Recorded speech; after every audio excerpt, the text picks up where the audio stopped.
Hello, everybody. I think we're working. I think we could be live. Let me check this out. Will this work?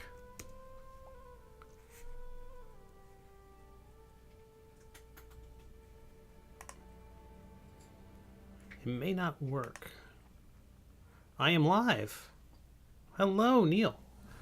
I don't think my various mechanical bits and short codes are going to work. Good to see you, Neil. Let me move this around if I can. At the TwitchCon that happened very recently, Twitch said it's okay for us who are part of their system to stream to multiple destinations again. So I think we're streaming to YouTube, which we haven't in a very long time. It's still weird. Here's my camera. Here's the... So, there are many things to tweak. Might reorganize things to make that easier, but I won't do that while we're live. But I just got back from Gamehole Con. It was an amazing weekend. It was my very first gaming convention. As you all know, I'm a cartoonist, and in the last... about a year ago, in August, I started working on my own TTRPG stuff. In the recent years, I made a lot of gaming stuff back in the day. When I was a D&D player, I mean, almost as soon as I started playing D&D, I started making maps and started making, drawing my own characters and stuff like that. So always working on stuff. And it was very much part of growing up with comics. So comics and D&D. And when I say D&D, just like most people, I mean that it's almost as a generic. Like, because D&D was the biggest, but there was also Top Secret and FASA Star Wars and Traveler, Marvel Superheroes, the DC game. I'm forgetting many. I think we played the Indiana Jones game as well. There's tons of games. And even some games that I helped write. Like me and my friends, we cooked up a pro wrestling game. Because we were also into pro wrestling at the time. The old WWF and the NCW and all that stuff. Is that what it was? Or the NWE? A bunch of stuff back then. Anyway, a million years have passed. Like 40 years have passed. Anyway, so I've been working on D&D stuff. And Intoximancy and Death Dealing have been big, and I'm working on the next one. This is the latest version of the cover. I've posted some previews of it so far. There's still quite a bit to do. It's not there yet. It's got a very... It feels very much like those old Viewmasters. It has a kind of weird reality to it, which I'm not entirely sold on yet. I don't mind that my other covers have that, but they have somehow... I've mitigated that effect, and I don't think I've mitigated it properly here. And that's my cat. My cat is very upset that I'm paying attention to anyone but him. So I got back... I'll give a full report of Gamehole Con. But I got back Monday afternoon, and I was exhausted from the trip. It was almost a red-eye back. I had to be at the airport at 4 a.m. I was there before the TSA was there, 4 a.m. Get back here. Tons of stuff to do. Haven't even unpacked. Just like have to work late, catching up on client stuff and doing work. Finally crash, and then wake up the next morning at 4:30 with a burst water pipe in my home. And so I've been playing catch up ever since. That's why we didn't stream here on Tuesday. I was dealing with another streaming situation. But my cat, one of my cats, is currently trapped in here in the office. Doesn't like it. But it's for his safety. So if we get interrupted by my wonderful cat, come on, you want to make an appearance, don't you? Is that all you want? You want some of the limelight? I know. Why aren't I playing with you? But it was a great show. Gamehole Con was great. The water situation is under control, and hopefully I can see. This is a great cat. He's forever perturbed, but he's a great cat, and so I'm hopefully seeing the chat. I see that chat's from Twitch. If anyone's over on YouTube watching, if you want to put a note in chat, make sure it's popping up here that everything's playing nicely. But the big news from TwitchCon was that they said, okay, even if you're at the affiliate level with Twitch, you can stream to other platforms. And I was even talking about this recently on Twitch, saying I missed YouTube. I missed the folks who I'd see over there. But Gamehole Con was so talking about Gamehole Con. Gamehole Con is like, I don't even know where it falls in the hierarchy of the size of conventions. This year, it has attendance was quoted as 6,000 people, but it doesn't. But as someone said, it doesn't feel like 6,000 people. It is a. It takes place in basically takes over a convention center in Madison, Wisconsin. So I never saw Madison proper. I was always kind of on the outskirts. Classic convention thing. If you've ever done comic book conventions, the Chicago Comic Con was always out in Rosemont, things like that. So it wasn't unusual to be kind of outside the city.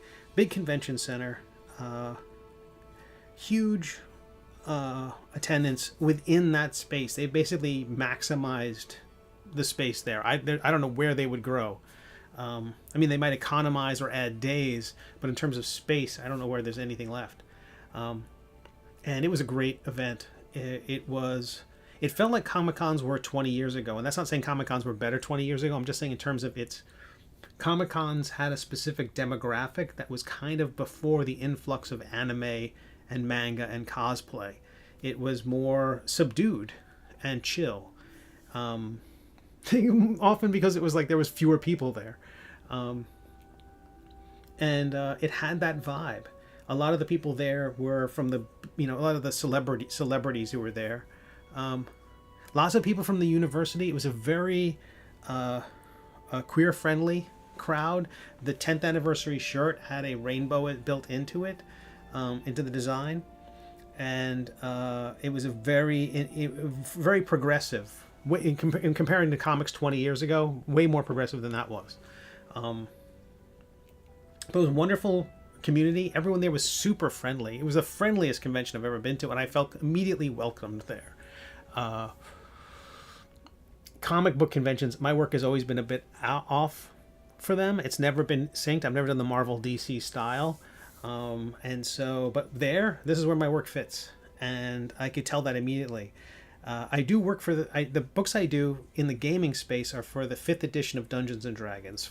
Technically, the world's most popular role-playing game. I can't say D&D that's why you never see the word Dungeons and Dragons inside my books. It's part of the license that they have. Although Creative Commons might tweak all that, but it's definitely compatible with Dungeons and Dragons. And that's the thing. People come by the table and go, oh, this looks really good, but I don't play Dungeons and Dragons. They play Call of Cthulhu. They play Pathfinder. They play Morkborg or Mothership, all these other systems, all these other games. So the thing I'm offering is not something that compatible. I might as well be selling an Xbox thing and trying to sell it to a PlayStation person. So like, I don't have an Xbox, so it doesn't work for them. But I found that the comic stuff I was doing was platform independent. No one says they saw the Middle Age, and the Middle Age sold out. The Middle Age sold out earlier than everything. So it proved very popular. I didn't bring as much as I would have if it were a Comic-Con. So that was, it's selling out early was kind of, I don't know. In some ways contributed to, I don't know. It's always a thing where if you sell out, you wish you'd brought more. And, but I do think I planned perfectly. I sold out of Death Dealing, the latest book I've done for RPG stuff. I sold out like 10 minutes before the end of the show on Sunday. So I brought just enough of the zines. There's so many lessons I learned from it, but the main thing about Gamehole Con, it was the perfect show for me.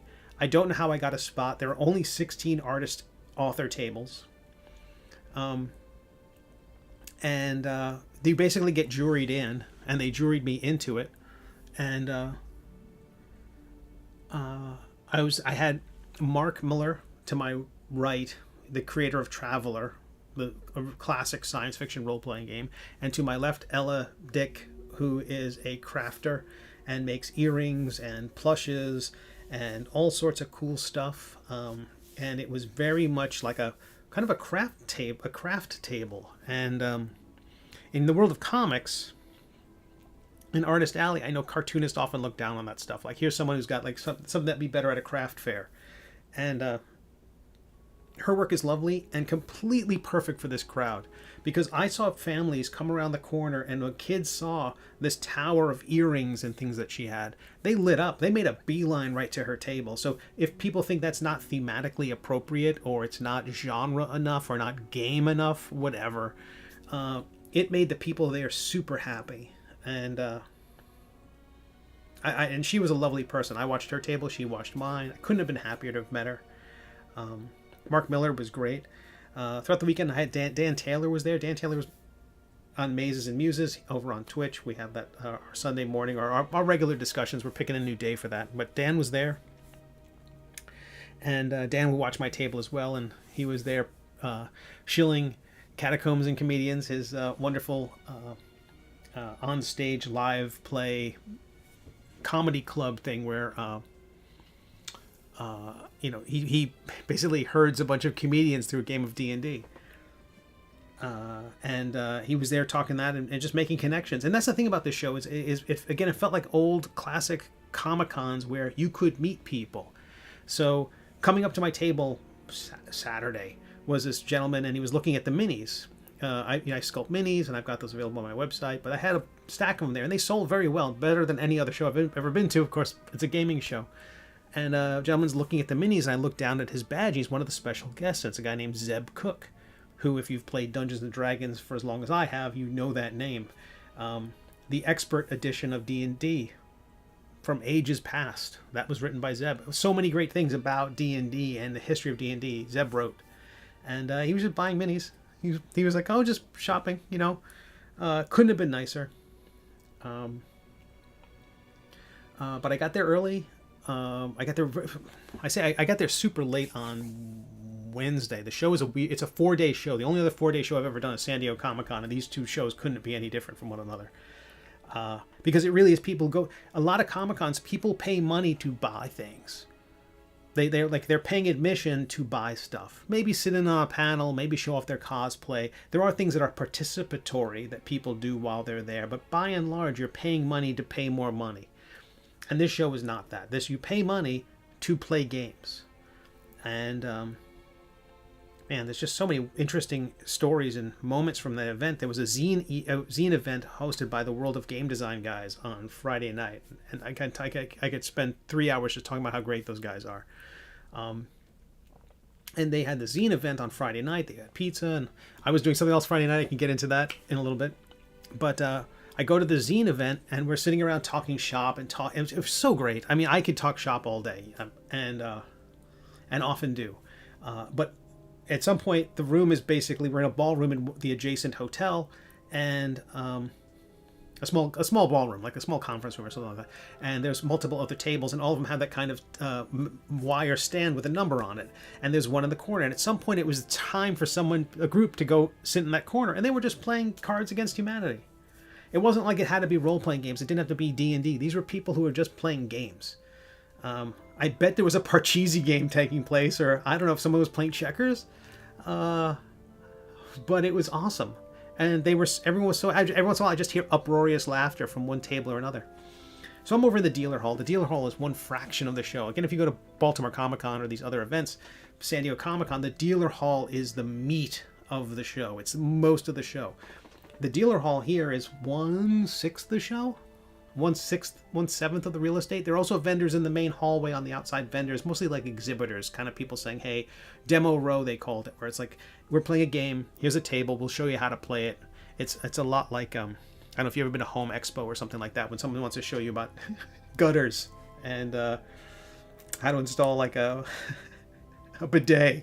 It's that sort of thing where they're just showing, here's how this game system works, a quick walkthrough. Are you interested? And I don't even think they were selling. I think they were just maybe collecting email addresses. One table was from some Kickstarter that's currently got $2.5 million. It's a actual play live stream that has $2.5 million raised so far in Kickstarter, and they were just there shilling that.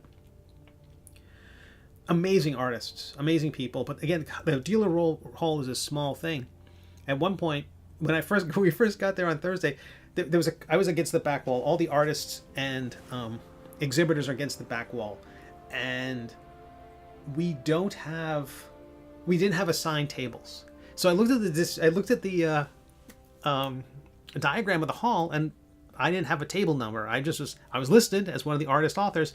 I go back there, I trundle my stuff in, two huge checked bags to my table, and my roller bag, because I was doing some hotel shuffling night to night. So I've got all this stuff I'm wheeling to my booth at 8 a.m. The hall opens at 10. and I just see people already set up, and there's a couple of empty tables. My name wasn't on any of them, and I just go out to the front. Is it just grab a table? And apparently, yes. Fortunately, people left me at what I thought was a fairly choice location. I could see why other people picked certain ones, because some people, they're pros at this. They had brought a separate table to put alongside their table so they can have kind of an L-shape thing to increase the surface area of stuff they could display. So the back curtain basically cut off the last 30 feet of the hall, and behind that was a little food court. I thought, okay, food court, that's going to bring people back there. People didn't know it was there because of the curtain. And the dealer hall's not the big thing.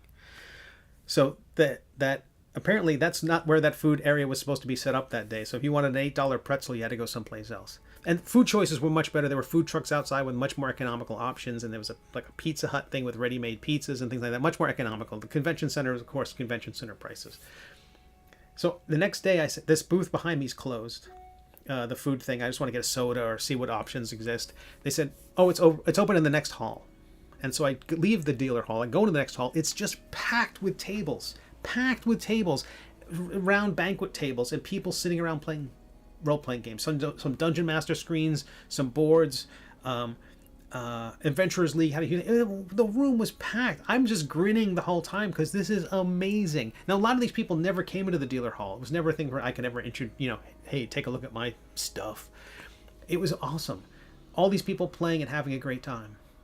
Out in the hall, you had to walk past tables of they had well-lit tables with lights on the tables and all the paint you want if you want to paint your own minis. So people who had bought minis and brought minis could just sit there and with other people just paint all day. And that's what they did. They weren't there to shop. They were there to build and paint minis.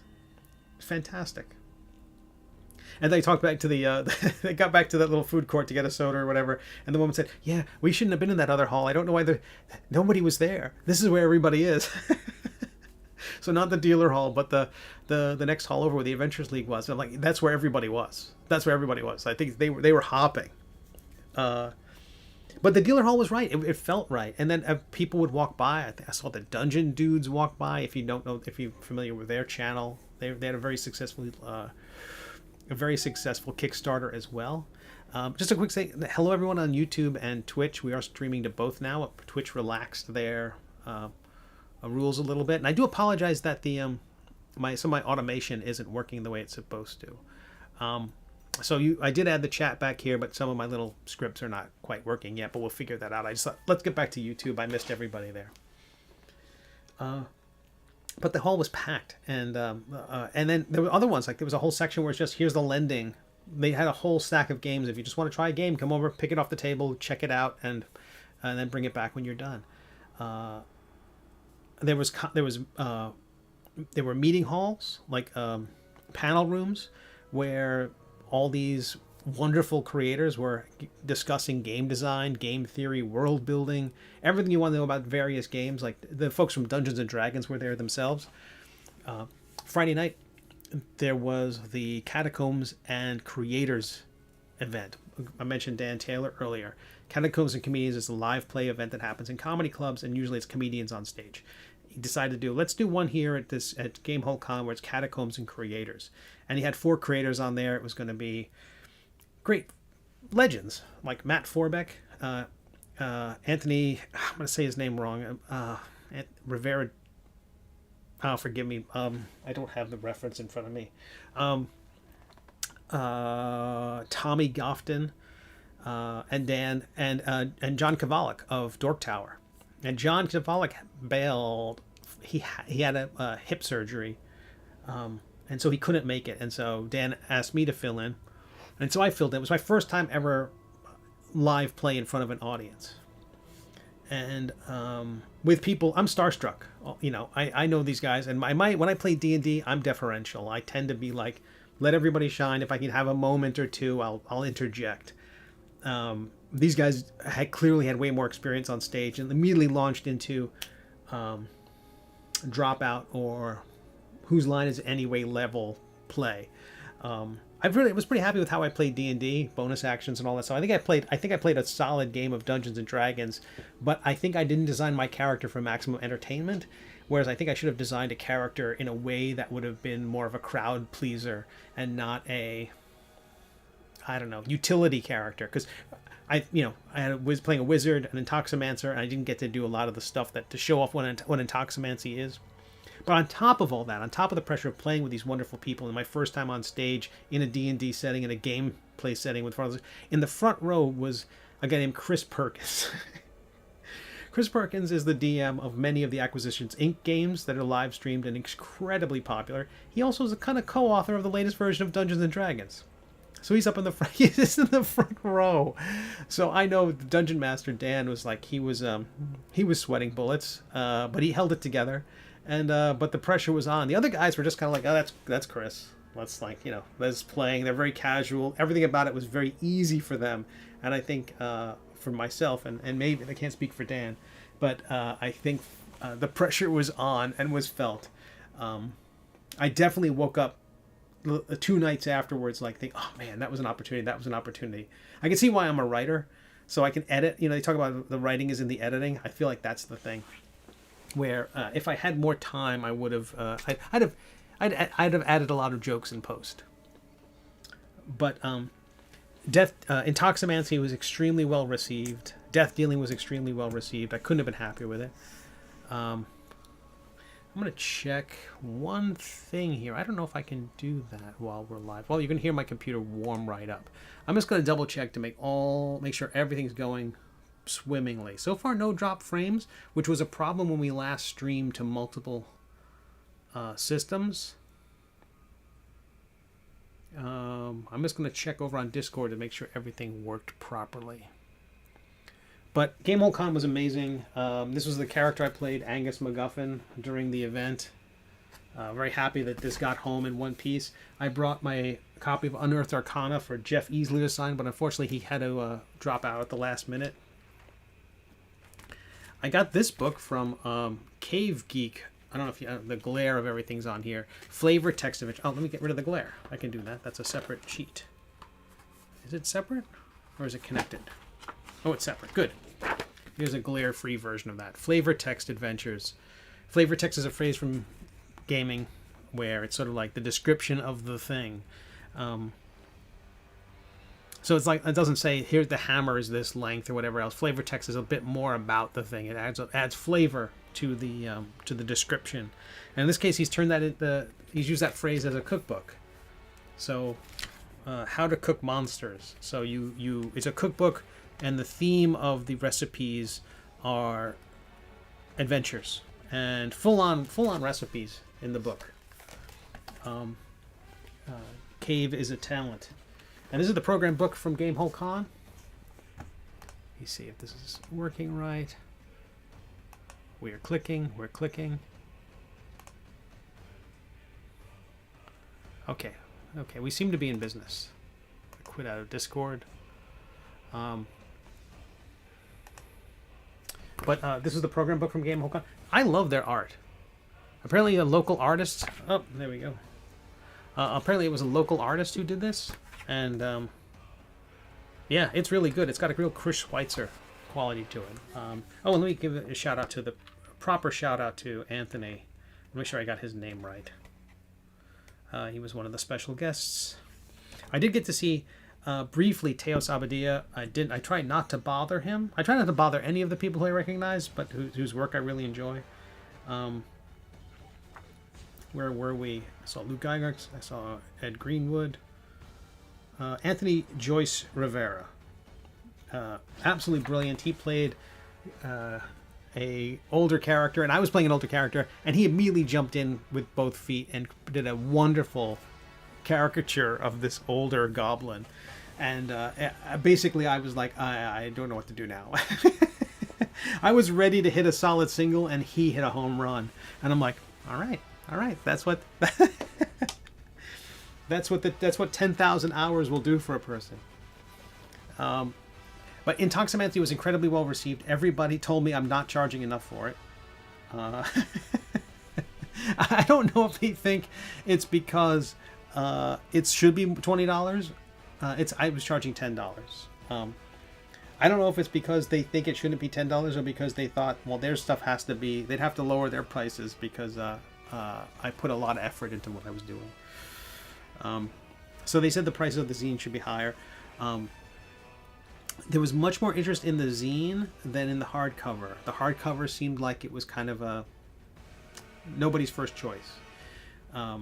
In the world of the Middle Age, I have a single chapter book, which is 10, and the hardcover is 25. Again, people say those should be more expensive. I don't know. I like to make sure that someone can get the thing they want, and, you know, I don't know. But that's also why I'm...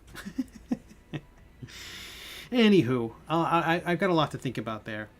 Because I did think the book should be a little more expensive, and I brought up price tags for higher prices. And what I did was the next day, I said... The books were originally I had the books at $10 each, but I had price tags that if they were flying off the shelves, if I grossly miscalculated, I had prices at $15 each. Because $10 is okay. $15 is like, okay, now I'm making a profit. So I made them $15, but both of them together at $20. And then I just sold, you know, that seemed better for me because I'm still charging the lower price. But I'm not, I think it's that there's some sort of economic theory that says if you charge too little, people will think that it's worthless or that it's worth less. So, anywho, excuse me. And, so the people, everyone who picked up Intoximancy loved it. Very kind responses. I saw that when I saw that at the end of the Catacombs and Comedians event on Friday. Again, shout out to Dan for running a great game and moving it at a good clip. What I didn't realize, and what I think my other people on the stage didn't realize, is that Dan has a timer right behind the podium, like right behind his DM screen is a timer. And I saw that, and it immediately also, like, I wasn't feeling enough pressure. I just thought, okay, I don't want to monopolize time. I don't want to monopolize anything. And so I kind of, I felt a ton of pressure. I'm not saying that's not a fault of Dan by any stretch. I'm just saying that's, you know, me being, you know, just overwhelmed. And it was great. I don't know if Dan will ever have me back on stage, or if I'll ever get a shot, because it was such a success. I think he'll have no trouble filling it with luminaries. If anything, it just shows that I have to, I don't know, work a little harder. That's my solution for everything. Just work a little harder. Marcos! Hey, Eric, how are you? Why did I stream my drive there? I flew there. Yeah, I flew there. I did not have a particularly excellent choice of flights. I was approved very late for the event. I think it sounded, as when I spoke with some of the other exhibitors, that was the case for a lot of people. So I didn't really have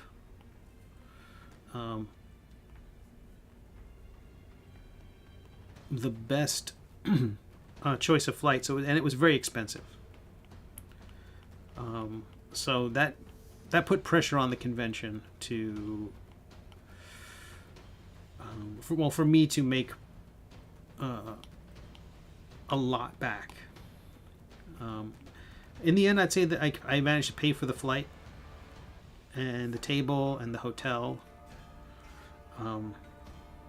So I'd say it was a success. I'd love to go back next year. Thursday was a very successful day. One or two people clearly loved what I was doing and bought a lot. And Friday was quieter. I heard that from a lot of people. I heard that from all the big exhibitors there. And in terms of the exhibitors there in the gaming world, who was there? I mentioned World of Game Design. Chaosium does Call of Cthulhu. They were set up right across from me. Frog God Games, Goodman Games, DM Dave. I'm going to miss out on a lot of people there.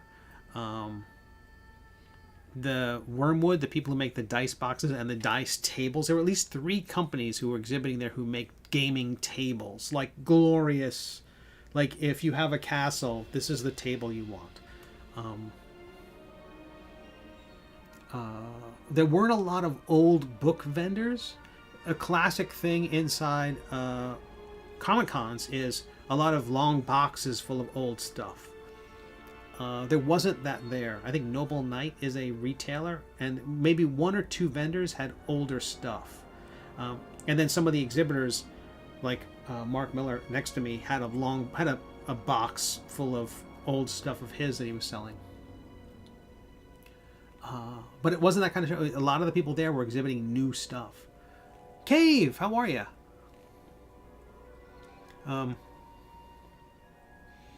David, sang your praises to an art collector and game aficionado at the New York City Comic Con. You were missed. Oh, thank you so much. Happy anniversary, David. Eric says, who killed this stream? It was Steve in the studio with a yeah, it was awful. I woke up 4:30 Tuesday morning. I'm like, okay, I'm gonna sleep in. I'm gonna do the Odin sleep. I'm gonna wake up at like 10, maybe 11, hit the ground running, get a lot of work done. And by 4:30 in the morning, it was like I'm just shoveling water. I'm just bucket brigading water. Until the pipe could be shut off, and then it was nothing but fans. I would have streamed here yesterday, but it was all dehumidifiers and fans. I was getting a headache.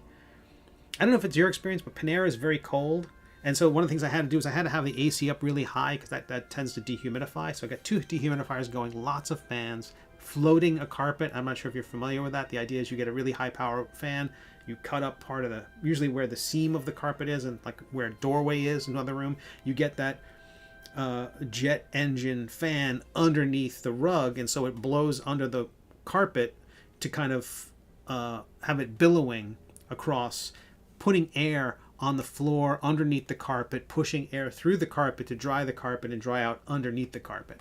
So half the place was floating. At one point the cat was just sitting on it, kind of like it was a bouncy castle, just chilling, just kind of enjoying life at sea.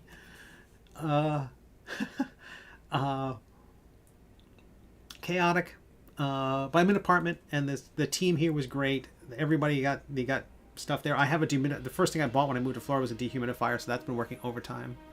I'm all right. Pulled a muscle in my neck, just wing. Oh my, Cave, welcome to.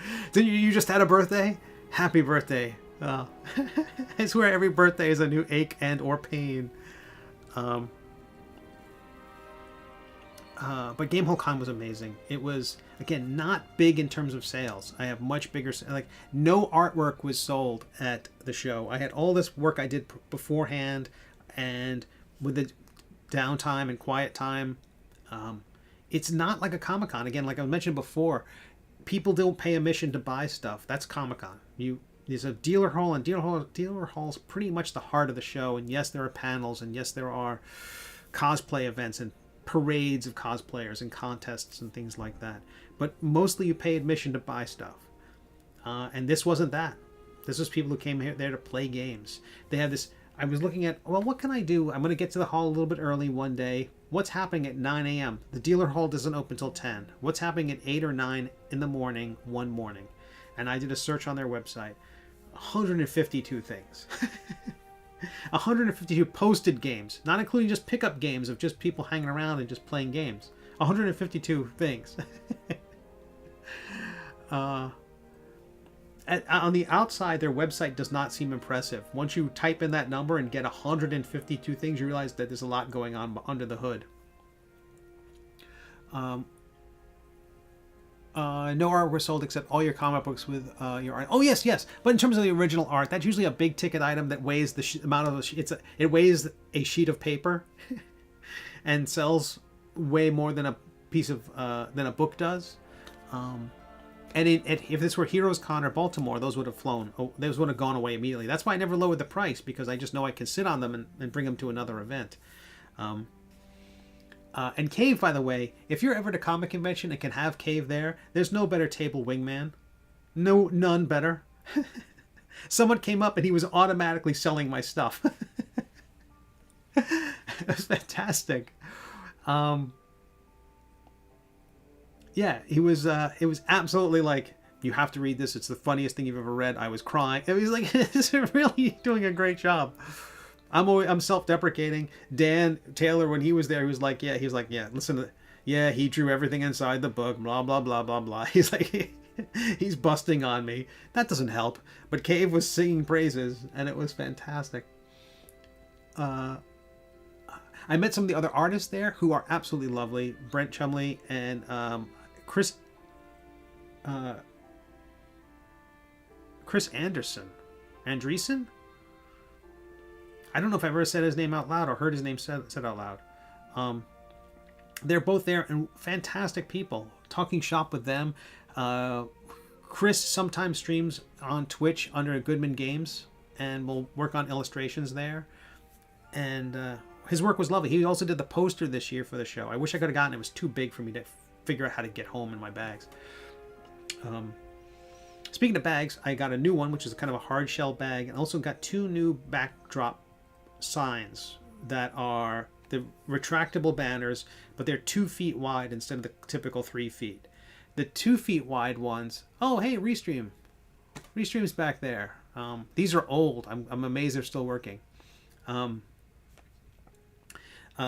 So they are retractable banners. They were 2 feet wide, and I had 2 of them. Okay, we're going to see it a couple times here. Great.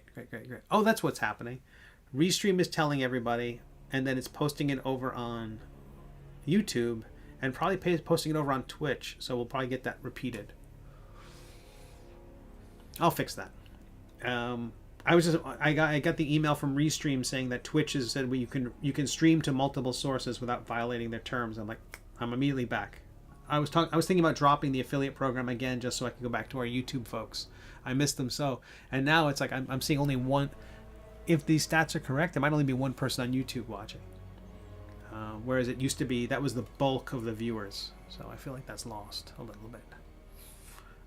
Live and learn. Or dying painfully and learn. It's one of those two. But I've been working on this cover. I worked on it on the flight and went a very long layover on the way back. And I'm much more happy with it. I went with brighter colors. I showed an early version of this. It was kind of muddy. So far, it still seems a little flat. I want to make it stronger. Everything's glowing gold. And so I think that it's got some subtlety, which I'm not sure if it'll come across in the print. But I do like the effect. I can show you how the crop of the thing will look. There's extra artwork there. It'll crop like that. And I can show you what the original version looked like. So when I originally create these things, I sculpt them in...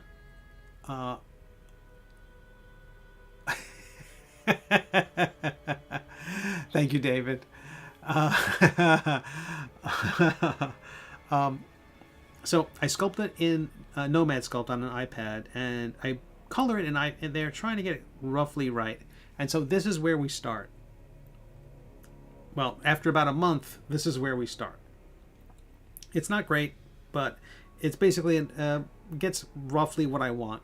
Normally what I do with all the paintings I've done before is it's 3/4 lighting. You have a strong kind of goldish lighting hitting at the 3/4 mark, and then you've got rim lighting of like a blue. So you got classic pulp colors of orange and blue helping define the form with nice blue rim lighting on the thing, and I eat that kind of stuff up. Classic pulp paintings, Hildebrandt Brothers. In this case, I had the problem of the light source from one angle, and then lighting from the book. I wanted the book to be glowing in some way, and then also have these things in the environment. A lot of it feels like a little bit like it got away from me, so I'm struggling to reel it back.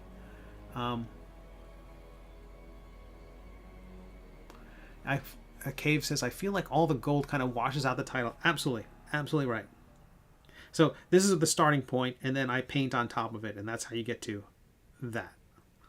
So I don't think any of the original is showing, and the pose is also changed. Like the one pose is fine for a printed out mini because it's going to be available as a miniature, with some tweaks. but I changed the pose a little bit. He's kind of back on his heel a little, catching something like a little bit off guard. You really want the mini to stand and have a firm pose, so it'll stand properly. And people tend to like an aggressive figure. I think D&D is very much, almost always, wish fulfillment in some way and casting spells and doing damage. So having someone who's kind of back on their heels, looking at something that's not there, especially in terms of the mini, was, I felt like I had to do some tweaks. So I moved that leg forward and just kind of painted in approximately another leg and move the other back a little bit, put in some highlights and sheens, little bits of red reflected light from this dye. I was most happy with that little bit of red, but it does wash out for sure. I just really like those rays of light peeling through the trees. It does hurt legibility, so I might mitigate it at the top there. That's why it's one of the reasons why it hasn't been merged onto its own layer. And then also I have this kind of heavier weight up top, which I can bring down for the trees. If I'm overly concerned about legibility, I can bring in that weight to darken it all. I like that lighter and golden feels more cleric and differentiated from the... Exactly, David. That's kind of where I was at. I am thinking about having a variation of the cover. What I've done so far with these is... I'm going to put that in my mouth because I can't talk.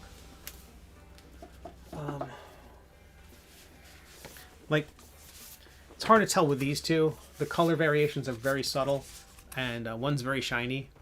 That's what I also talk about. But the hardcover has a bluish tint to it, and this one has got it's kind of green. Sorry, there's my camera.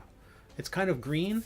I felt like these needed to be shadowy. Initially, I had them as a kind of a bright or dusky, maybe, like it's happening at dusk. But I don't think it pulled it off. It looked like it was happening during like a firestorm or something like that. But these ones, this was the first because I couldn't decide whether I wanted red or blue, and so I went with both. So with this one, I'm thinking about having this sunny day, this very clerical sunny day, and also having a nighttime one, which is how I initially created it, and putting stars in the sky. Maybe there's a moon back there, and so they'll have a much stronger distinction. Whereas this distinction's off the charts. The death dealing one a little less so. Again, subtle is fine for a rogue.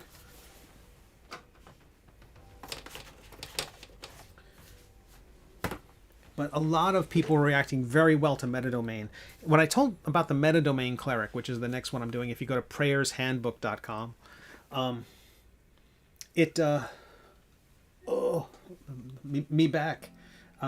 prayershandbook.com, when I was describing that to people at the convention, they loved it. So I do think it's going to be fun, and I do like this cover. I think it's coming along very well. You have that kind of helmet there, which is very much like a War Duke style helmet. It's a classic Tim Truman illustration of a D&D character. It had kind of these bat wing ears coming off of it. It's classic. And even there's a company that's doing a recreation of it, an actual size recreation of it that's in pre-order now.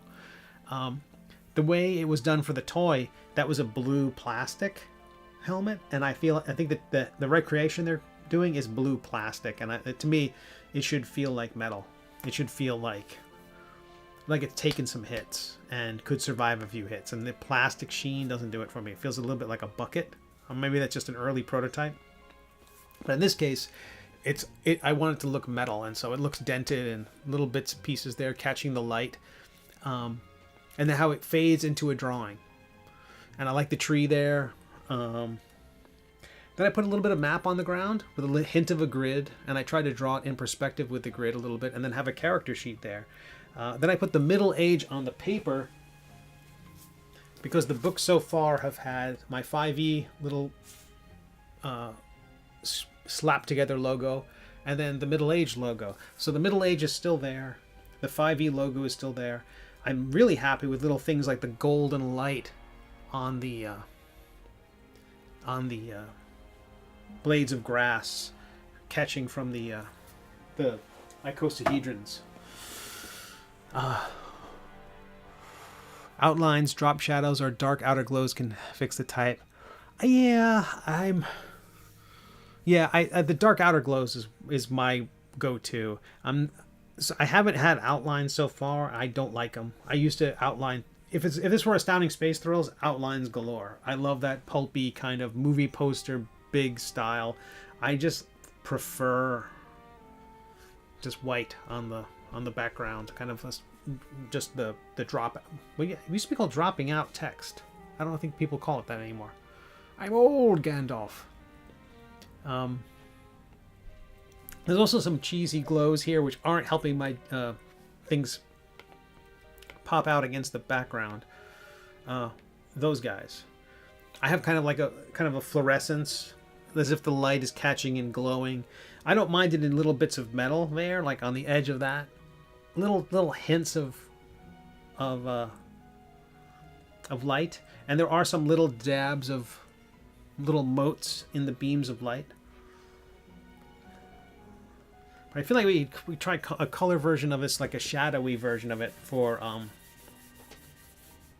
I don't know what we'll do. But in terms of the spot varnish, I think the only things that will be glowing on the cover, or kind of have that kind of really bright sheen that feel embossed, will be the text and those D20s.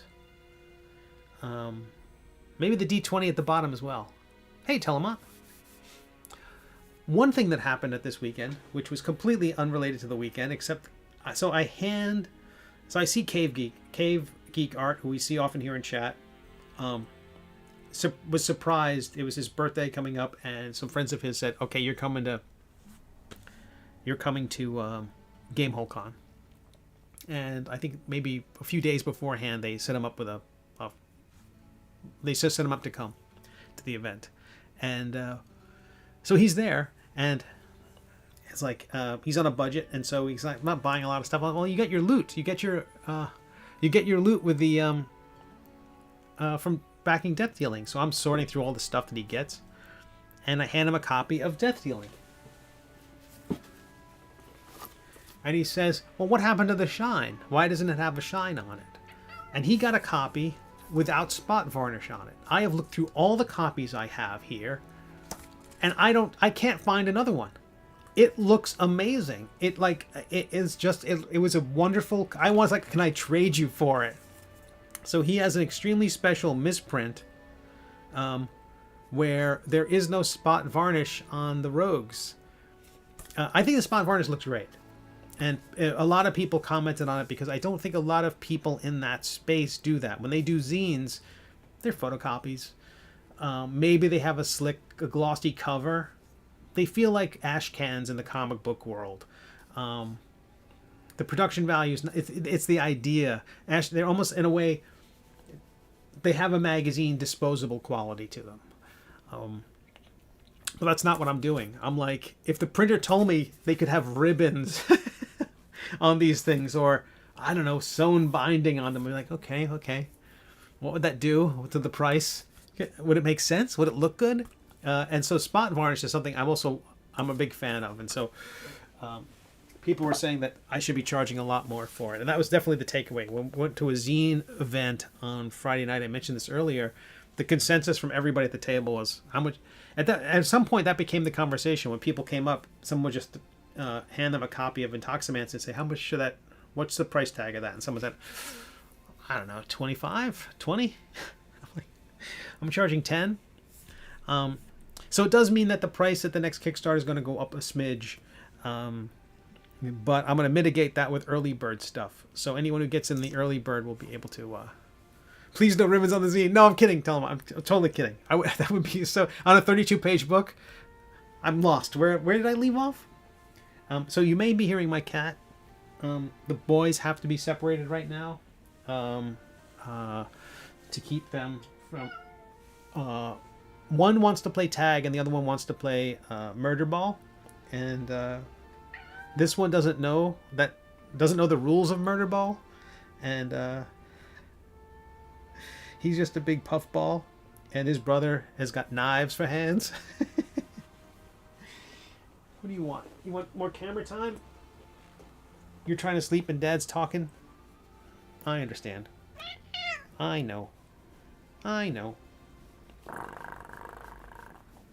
I know. Dad, won't you shut up about Gamehole Con?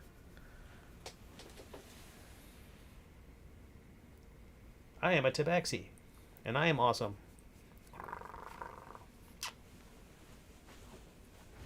Oof.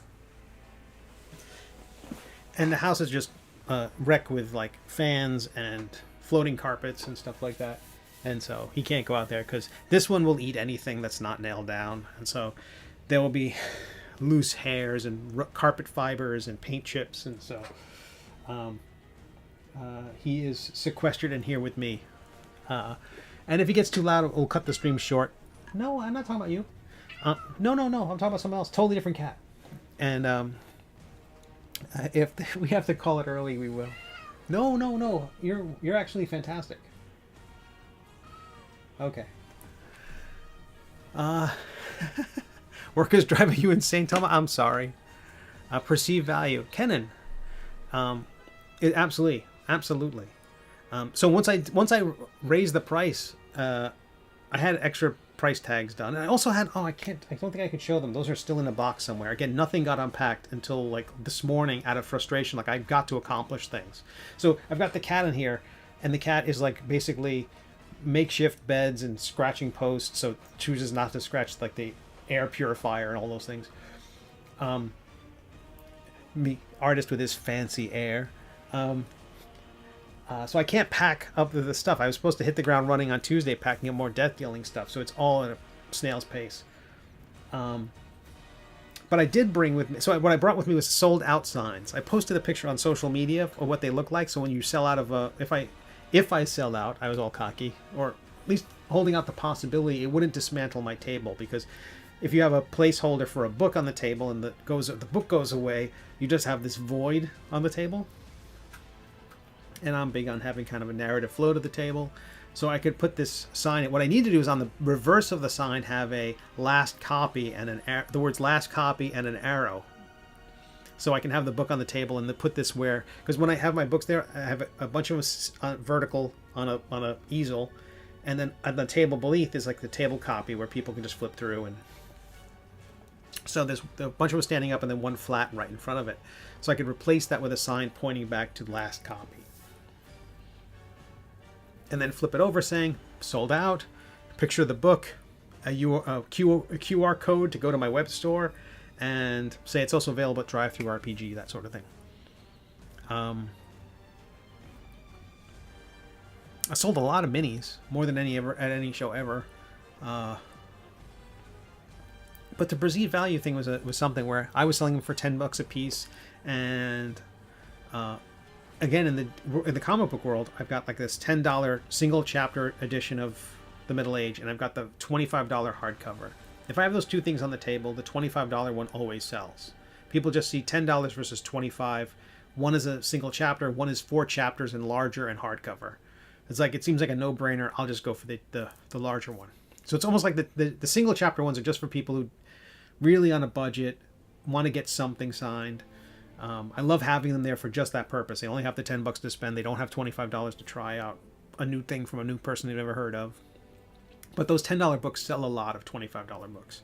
In this case, that same math didn't work. People saw the $10 zine, saw that it was the same content. I was like, that's all I want is the content. This isn't a collectibles market, right? Comic book worlds, you think collectability, it's just baked into the air. You could bake air. It's baked in the environment, the mindset of everybody approaching a comic convention. Oh, things are collectible. I want to have a perfect copy. You have a stack of books and people pick the third one and hold it up to the light and see, does it have any creasing? How are the corners? What's the resale value of this? It doesn't matter if it's me, like resale value. It's barely worth what I'm charging. It loses all value once you drive it off the lot. But the gaming show, it's, oh, this has all the content in it for $10. I'll take that. So very different mechanic at play. I would bring less hardcovers next time and more softcovers. But having it listed as 15, and there was one person who almost walked away. It was amazing because Cave was a big advocate of me charging more. And again, the zine event, everybody there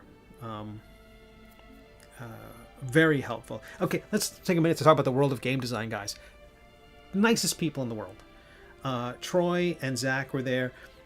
When I was first pitching Intoximancy about a year ago, a little over a year ago, and the Kickstarter was on there, I think it was Troy who saw it and said, "This is they have a episode with a Kickstarter episode once or twice a month of Geeks. Their show is called Geeks Can't. It's over on Twitch. They stream to YouTube as well, and they're also a podcast. And they had their Kickstarter episode, and they were incredibly supportive of Intoximancy, and also offered some cautions. They said wonderful things about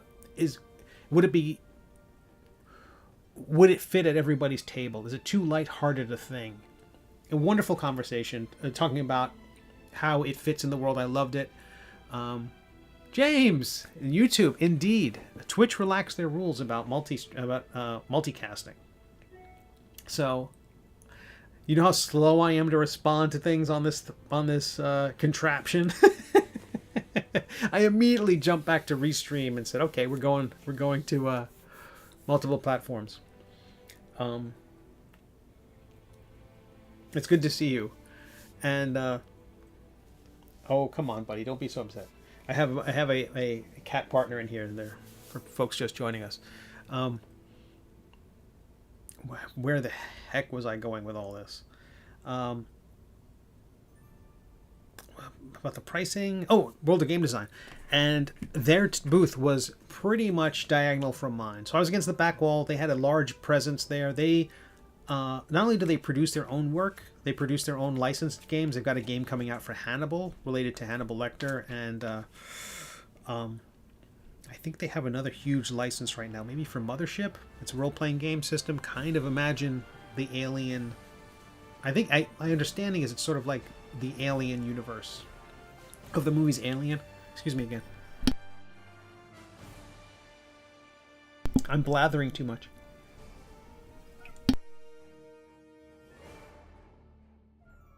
My cat is all in my business. Where do you want to go? What do you want to do? So, it was a, what? You can't go out. You don't want to go out. He yells at me to leave the office. As soon as I open the office door, he looks down the hallway at the fans, freaks out, and then runs back under the desk. He is a chicken. But he's very brave right now, until the moment I open the door. I know, I'm talking about you now. You're a chicken. You're half chicken, and half cat. Yes, that math adds up. But the World of Game Design guys were great. I started talking with them a little bit about them bringing not the middle age, but Intoximancy and Death Dealing with them to different conventions, because they sit up there and they'll sell other people's stuff, basically consignment. But it'll get my work in front of other, in front of people who would never otherwise have ever heard of me. I do appreciate the outreach I can do on Kickstarter, but having people offering it at Gen Con and PAX Unplugged and Gary Con and the places I can go to. I looked into Gary Con as a place, again, Gamehole Con was such a positive experience, such a great experience. I'm like, okay, the other one that's people talk about in the same breath is Gary Con. And they don't have an artist alley. They kind of do. They have guest artists. And the guest artists are like Larry Elmore, Jeff Easley, like legendary artists. And they're like, okay, it might as well be called Legends Row. Art Legends Row. And so I can apply, and if, I don't know, everyone drops out, I might get a spot at the last minute, and then I can buy a $700 plane ticket and $200 a night hotel and go. So I feel like it's such an incredible long shot. It's not going to stop me from trying.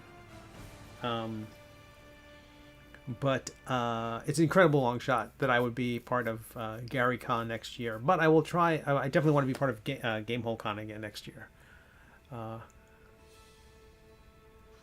Kenan says Gary Con's dealer room is pretty small but growing, and I like that. I do like what they keep it small, because I mean, if there are so few people, if so many people are there to and the tables are only sold out next year. Yeah, I saw that. I saw when I talked to someone there about getting on a wait list.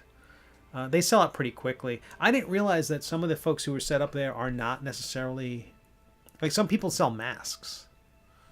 Apparently, that's a very popular vendor who's at both shows. I think they're there hour one, minute one, applying for a table. Where I've been there so many years, and they sell these beautiful ornate masks, like decorative masks, kind of like cotillions or Ren fairs, that sort of thing. Not Iron Man. Yeah, I feel like Gamehole Con for next year is my. I'll just do that show and then Kickstarters. But the progress on this cover is going along very, very well. I'm so happy to meet the artists I got to meet there. At one point, I mentioned earlier, an older gentleman comes over and he starts looking at the minis, and it's like talking through, because the curiosity of my table is that it's written, illustrated, and sculpted by me. Like the whole stuff is just done by me, and there's not a lot of us in that. There's not a lot of us who do that. They just presume either that I'm a vendor, I'm selling stuff from different people, or that I'm a writer and I've hired people to do stuff, or who knows what. But the idea that it's all me is makes me a novelty. So I'm talking with this gentleman about it, and I look down at his badge, and it's Zeb Cook. And Zeb Cook again. If you play D&D, you've seen that name. Responsible for a ton of adventures, responsible for the expert edition of D&D. The stuff I was growing up with and playing, it was all Zeb Cook, largely Zeb Cook. And couldn't have been a nicer guy. That was something else that occurred to me during the event. Everyone there is super, super nice. I think this is okay. This is my armchair psychology. The people there are so friendly. The attendees are so friendly because they're all role players, or many of them are role players or gamers who sit across other tables from other people. And if you've been doing this as many years as these folks have, and they haven't been kicked out of their friend groups, they've developed some social skills. And one of those things seems to be niceness. Maybe all those bastards were in another hall and I never saw them, but everybody who came across my path seemed to be nice, and I preternaturally nice. And I don't know how. I can't account for that. As someone who grew up in New York, I can't account for the improbability of that. The story goes, and so far multiple people have told me this already. They approach somebody who they've heard of, that there's a legend or famous or a creator of some kind, and the person's on their phone. They're sitting there by themselves, and the person walks up and says, "Hey, can I talk to you for a second?" The person looks over, immediately puts their phone down, and says, "Hi, yeah, no, absolutely. What's going on?" Like the idea that they stop what they're doing and pay attention to the people there. And that might be the pacing of Gamehole Con being so chill and everyone being so friendly. But it was just remarkable.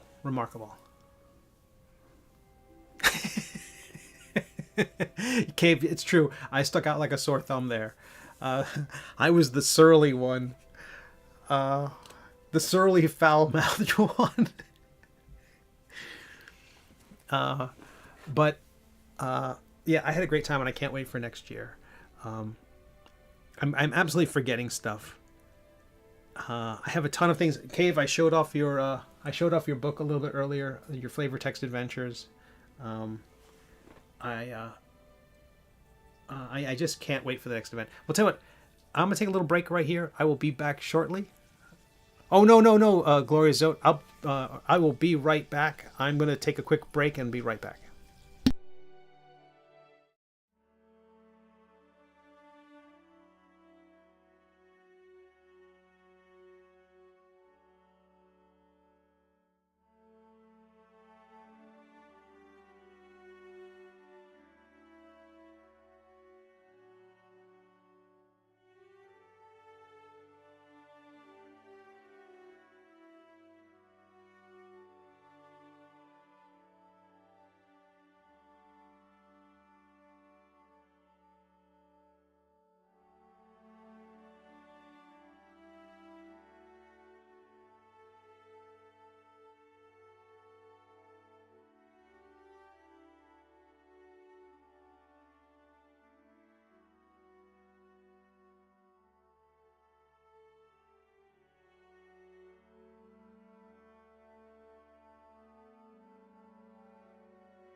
And I'm back. This time with the microphone turned on. I think everything's still working. But Gloria Zote, no, I'm here. Thanks everyone for being here. I still have to plug in everything that was set up before, but now that we're streaming to both Kickstarter, my brain's mush, to Twitch and to YouTube, I need to reset up things like if you follow or subscribe, the graphics that should appear on the screen. I don't think they're currently working or connected properly. But we'll get that fixed. But anyway, this is the painting for the next cover. I'm very happy with it so far. More to do. But so far, so good. But I was talking about Gamehole Con. I just got back from the weekend. It was a 4-day event. Thursday, in terms of sales, Thursday was solid. Friday was a bit weak, and I heard that from the whole hall was reporting that same thing. And I was kind of prepped. I'd been amped up a little bit, saying that Friday was going to be great. Yeah, I'm a cartoonist, but I also make RPG stuff, Gloria Zote, including these things for 5th edition of D&D called Intoximancy. Oh, wrong one. Intoximancy. Oh, my cat.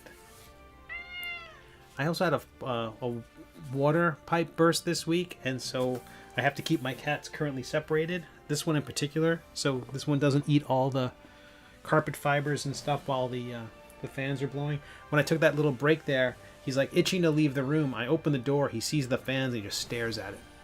And then immediately runs away. And now 2 minutes later, he's forgotten that, and he wants to yell at me some more. So, yeah, he'll be... Oh, now he's eating. Okay. I wish I had that ability to compartmentalize. But I make RPG stuff. I also make comics, including The Middle Age, which you can read at middleagecomic.com. It's on Webtoons and Tapas and Go Comics. But I make gaming stuff, and I just got back from the gaming convention called Gamehole Con. I was giving a little report on that. And it was a great event. It's a small event. It's cozy. It is what I imagine Gen Con and Origins was many years ago. Just walking by, the Dungeon Dudes are there, or Teos Abadia, or Sean Merwin, or Luke Gygax, or Zeb Cook. Again, I went to that D&D game playing it live on stage. First time I ever did that. I think I acquitted myself well. I'm no Brennan Lee Mulligan, but I went into it playing like D&D and being supportive. That's how I play D&D. I'm always trying to be supportive of the other people playing. Wasn't a big character guy. And that was my biggest regret. I think if I went into it much more of a sloshing drunk, I think if my goal were this will be a memorable character, then I would have done a different game. I was just playing D&D, and like most people say, who wants to watch people play D&D? I should have taken that lesson to heart. But Chris Perkins was in the front row, and if you play D&D, you know who he is. I think that one of the co-authors of, and one of the biggest advocates of 5th edition and the hobby of role-playing games. And he couldn't have been nicer. I managed to get a photograph with him. I know, and tell him I view that as consorting with the enemy. When I talked about my book being compatible with 5th edition and Tales of the Valiant, I didn't mention Tales of the Valiant so much in his presence, although it was a very brief interaction. But I gave him a copy of the book, and of Intoximancy. So if we see the Cheers cantrip show up in the next edition of D&D, we'll know that he was inspired by my work. Gloria Zote writes on the Twitch, I used to play WoW and RP'd there. I criticized a lot of the Blizzard lore because, come on, I quit WoW since, but sometimes join in the world building streams. As I guess taking lore. I do like the world building streams sometimes. I don't know how people could think. They also often have groups of people collaborating on ideas. What about this? What about that? And I don't know. I once the camera's on and all this stuff is flashing and things are lit up, I'm like, I can't really do that. I notice a lot of those folks too sometimes have like avatar portraits and not themselves, because I think there's something inherently less interesting about someone just leaning forward typing. But I want to take a... You can see when I close this out, you can see all the variations of this thing along the way. I want to duplicate this one more time, and I want to do a night version. Buddy, you don't want to go out there. This might end up being a shorter stream than I predicted. If my buddy here is going to be such a... I know. You're my buddy.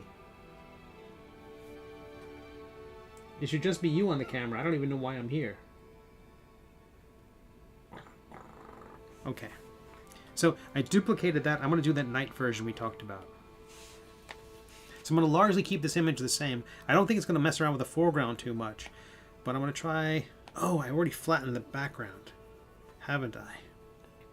So we'll get rid of some of these glows.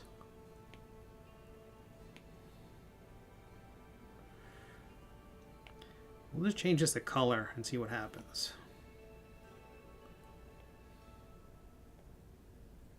Where are we? Color.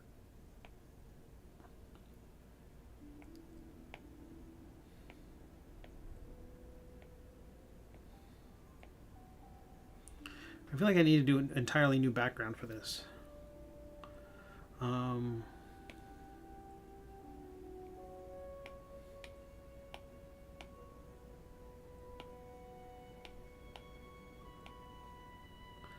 Cancel, come on. You're visible. Fill layer.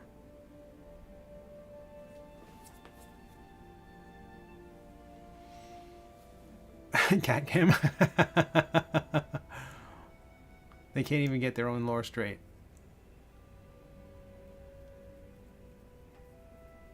Oh wow, I've never gotten all that deep. I played World of Warcraft for many years. I never got all that deep into lore.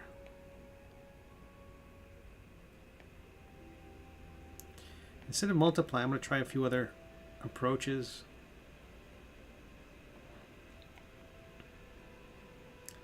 Like color burn, but not all the opacity.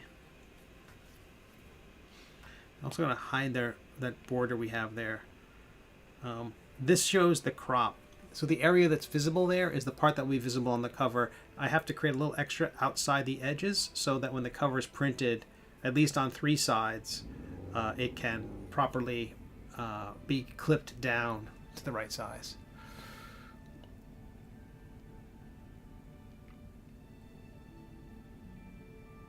I heard good things about Shadowlands as a game, though. I don't know if anyone else has played it, but...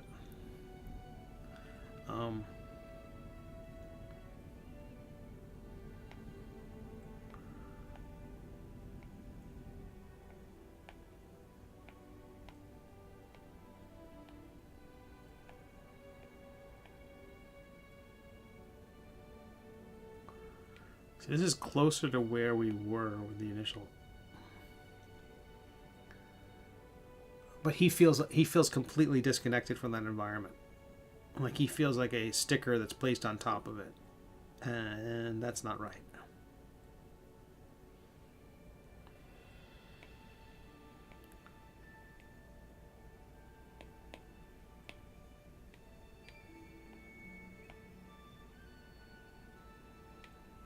So I want to use the color here to try to connect him to the environment. If I can properly click on things.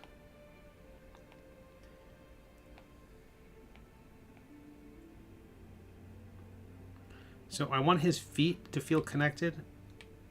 And then I'm going to use a big watercolor brush. Oh, big watercolor brush. And just erase the top part of that. So his feet will feel connected, and I think he'll come forward almost out of the blue, out of the shadow, into the light.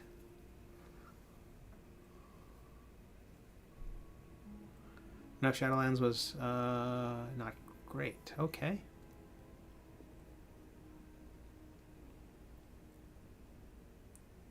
And the Horde died with Garage. Oh, they haven't brought him back yet?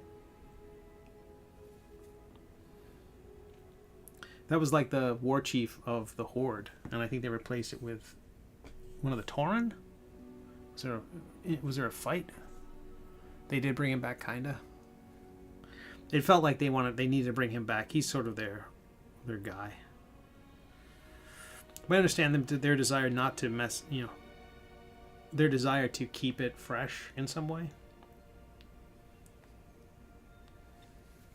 How are we doing everywhere else? All right. One of the things this needs, that with all that blue that I've pasted over everything, I need to bring back some of this gold into the light. It's like it's too blue. You can see hints of the brown back there, but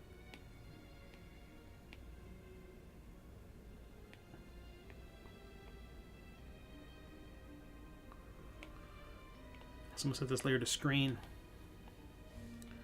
I'm going to paint in some extra color here. But just because this thing should be giving off some light, right? And that regardless of the blue of night, that the gold color should still be present in the environment.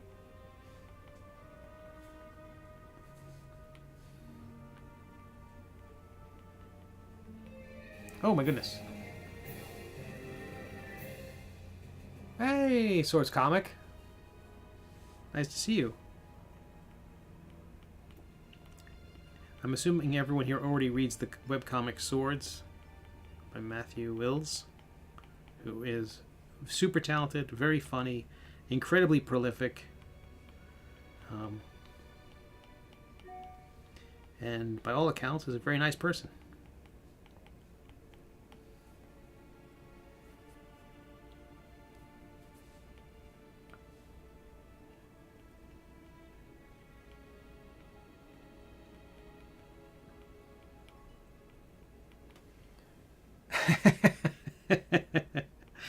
I can take it all back. If you're trying to have if you're trying to maintain your bad boy persona, I'm happy to go, oh no, watch out for him.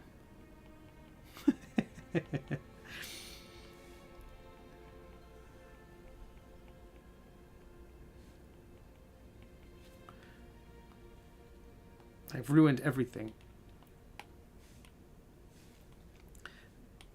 But Gamehole Con was great. I am so excited. I can't wait to go back. I'm not going to be doing every gaming convention, but that one seems to be the right one for me. It's my speed. I also am not a fan of going to shows like San Diego Comic-Con. I get why people do it. It's just not me. And I think it's easy to say, oh, what, you're allergic to money? I think, no, it's just not my speed. I prefer laid back. I prefer less stress. Now, there's always going to be some stress in traveling and all that and being away from home. And I'm so glad. So as I mentioned earlier, I come back on Monday and a water pipe burst Tuesday morning, 4:30. So I never even got, I didn't even get to unpack for the most part. And I'm dealing with that. But it could have happened, if it happened on Thursday. I mean, I can't really plan my whole life around disasters. Man, if that had happened on the previous Tuesday, I wouldn't have gone to the show. If it happened while I was away, that would have been even more horrifying.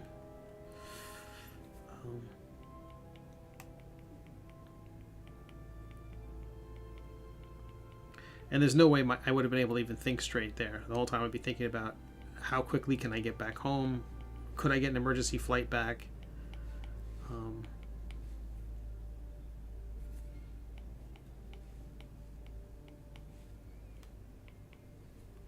going to hide that border that I put in there for cropping the cover. I just have it there so I can see what I'm doing.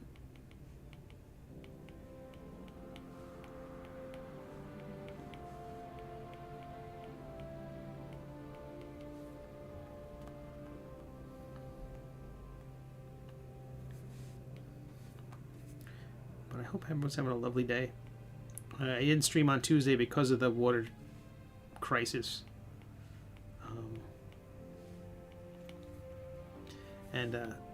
But I do hope to be able to, once the stream's done today, even if it cuts out early. Currently my cat has decided to give up. He's done trying to get screen time. I will pack up more Kickstarter orders.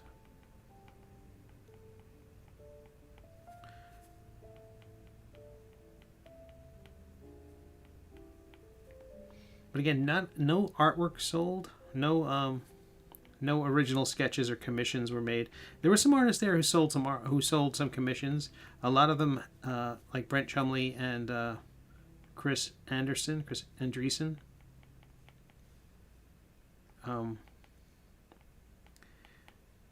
were selling art prints, and they were doing fine. Brent was selling like.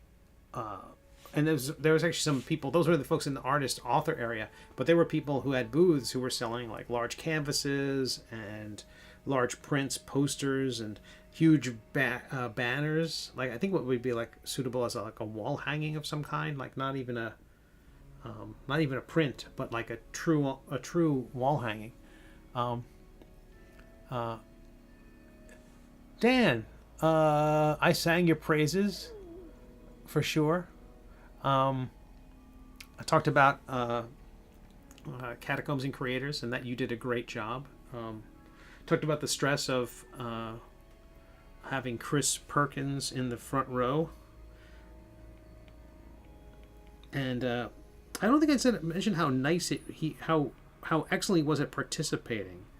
There was a Dan has this mechanic in it where, you know, in D&D you can get inspiration from your dungeon master. Dan has multiple ways that he can grant inspiration. If you tickle Dan, like lean over, just give him a little squeeze. If you do something that Dan finds particularly entertaining, he'll give you an inspiration, and that allows you to re-roll something or maybe turn fate a little bit. But he also gives it to the audience.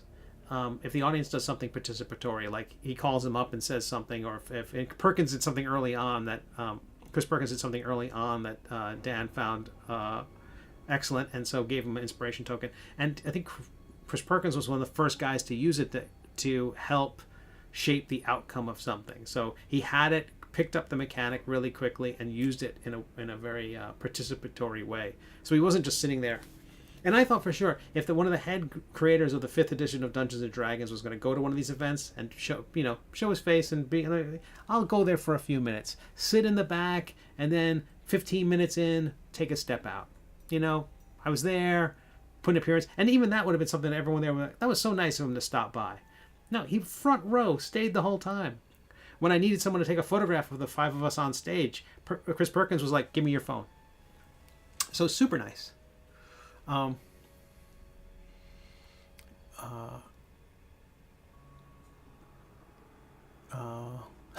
talking about Thrall, Vol'jin, and World of Warcraft. I love this. I love that.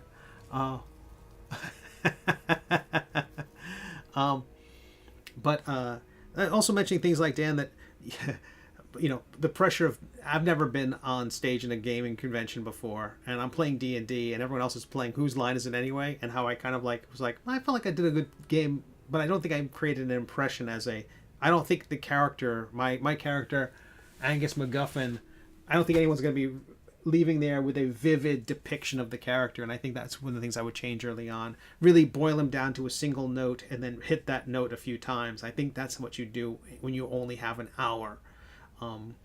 So a wonderful learning experience. Dan will never have me back on stage, or unless everyone cancels. I think I'll probably be his cousin Oliver. That's a topical reference for all you people like Brady Bunch. I'll be a seat filler. But only Gamehole Con is the only show I do. So, but it was great. But whatever other live play I do or actual play, anything on streaming. Dan, I had some ideas about that, by the way. We have to talk offline. And it's a good idea, I think. Maybe?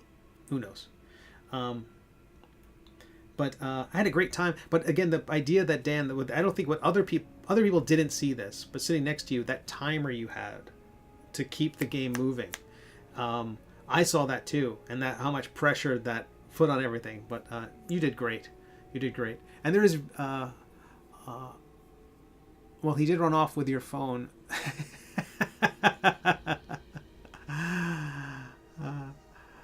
And again, it was so great that Cave was there. I had a great weekend. So meeting Cave in person, meeting Dan in person, Dan and I have streamed on Twitch for years. Oh, there's another sunbeam there still, and I don't. It's really interesting that it's there. I kind of don't hate it. That feels clerical to me, and I didn't really plan for that. That's one of them. They're happy accidents. Huh.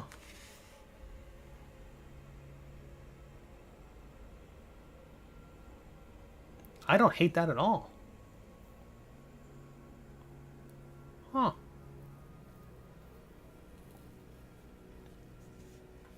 But getting to meet Dan after these years, and getting to meet Cave, getting to meet the World of Game Design guys, Troy and Zach.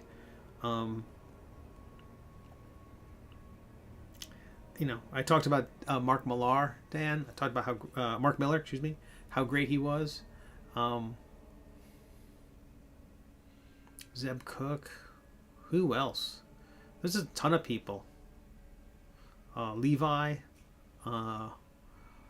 All the guys we met at the Zine event on Friday night, which we just kind of stumbled into. Troy and Zach invited us there, and it's all folks talking about zines and trading zines with one another. I didn't see one guy at the show who says hate zines. I think he hated them, and there was pushback from folks, but his opinion, the reason why he didn't like zines was he thought that they are throwaway. And he wishes people would work more on things that are long lasting. I don't view them as throwaway, clearly, but I can understand where he's coming from with that concept.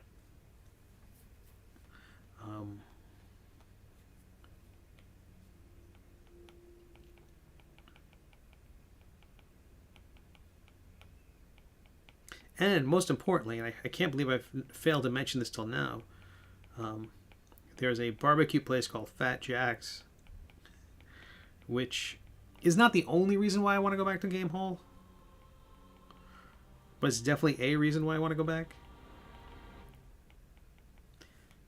It wasn't expensive. It wasn't cheap. The portions were enormous, and I hurt myself to finish them. They were so good, and I should have stopped eating. Every bit of self-preservation was telling me stop. But damn good.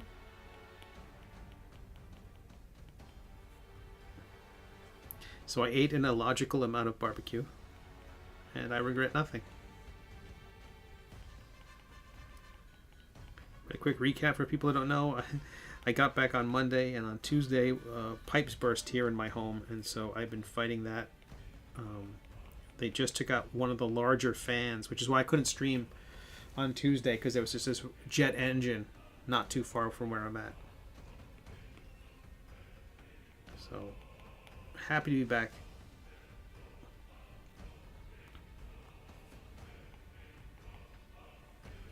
I'm going to put these in here, even though I don't think we need them. I'm just going to tap in little bits of orange.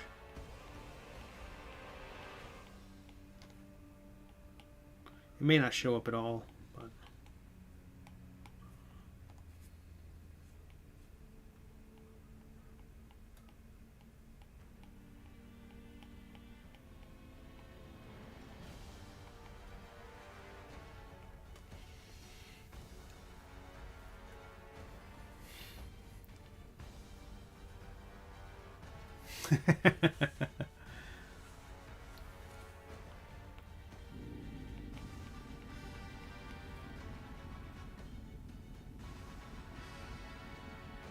yeah, I don't hate that at all.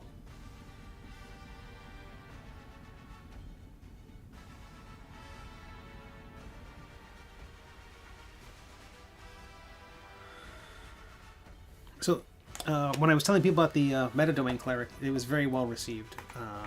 They liked the general concept of it. They thought it was very funny. Some people were picked up a copy of Intoximancy and they were laughing out loud, and they bought the book. It was very encouraging and affirming. It could have easily, in my head, it easily could have gone the other way. Like, I go there and like, who is this guy? What is he doing? What is this nonsense?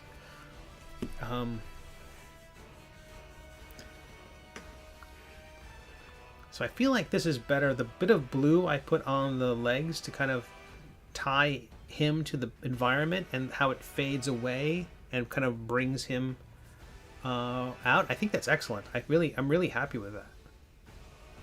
I just kind of stumbled onto that.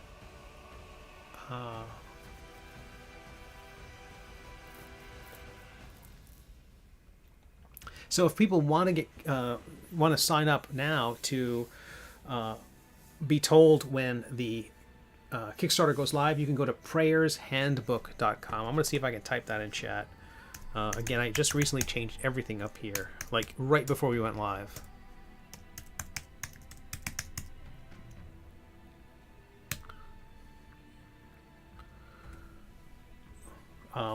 So if you check that out, if you go there, you can get queued into...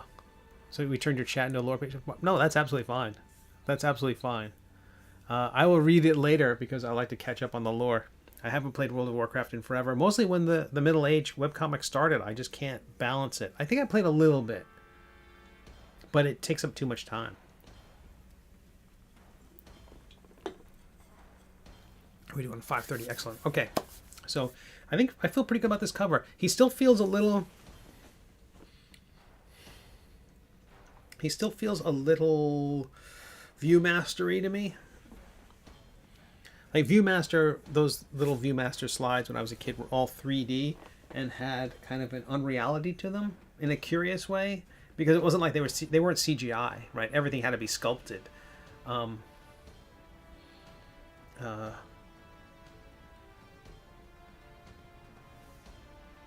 I feel like I can adjust the face. I think what is this? There's a flatness to the forehead. It really just lacks that three-dimensional quality that most of my stuff has with a three-quarter lighting. I feel like the upper right forehead needs a little more sheen to it, a little more roundness, a little bit like the cheek does. So I'm gonna sample that color. Let's see if we can make some tweaks here. I'm gonna delete these other ones, and I don't know what that is. Where it's basically at the maximum amount of layers that this program will offer me. Those are hairs.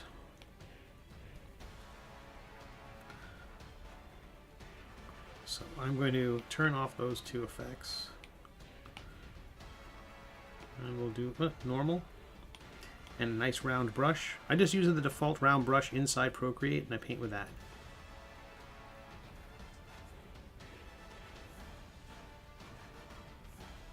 It's a little too large. Let's clear that.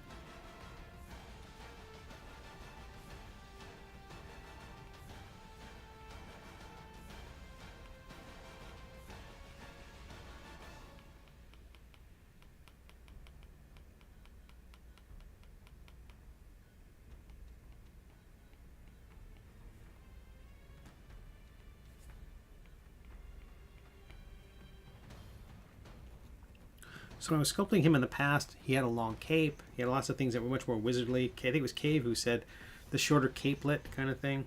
I think it was a good call. So, there's a lot with this subclass. I've done a lot of writing lately. I think this thing is good. The trouble is, now I'm going back and editing the figure, which means I'm going to have to copy this figure back over into the other document, into the daylight document. I'm going to set this layer to screen and lower the opacity of this brush just to bring out a little more highlight here.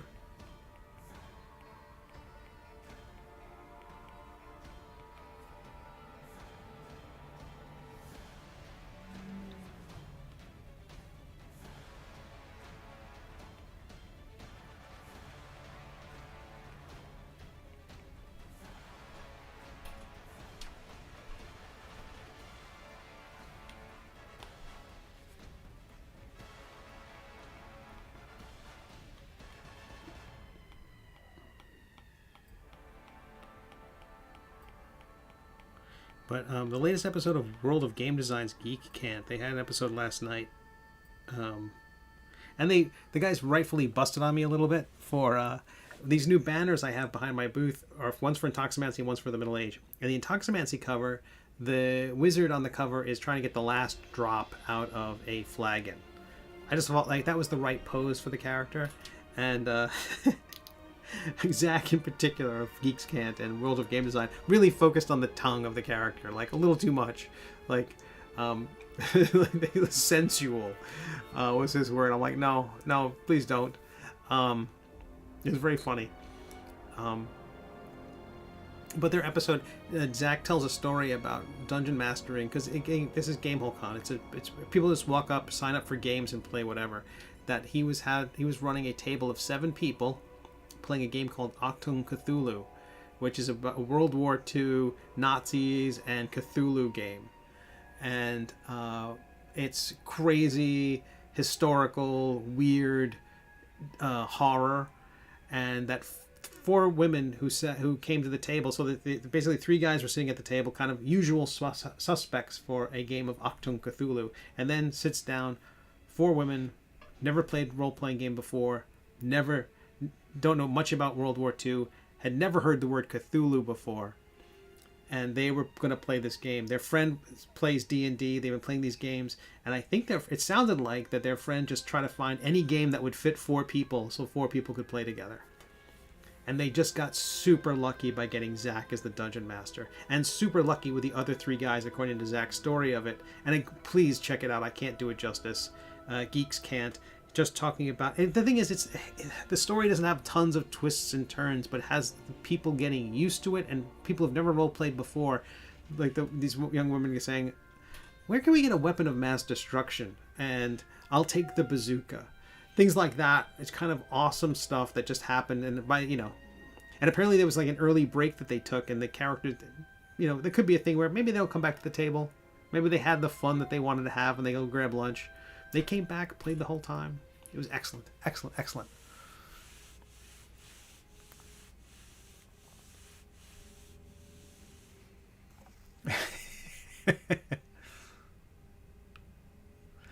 Sheen is the mark of quality TTRPG product. Thank you, Cave.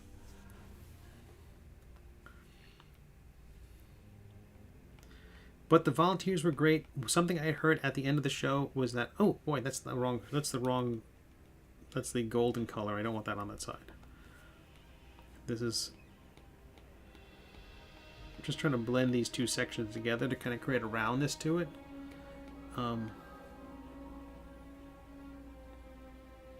It's better.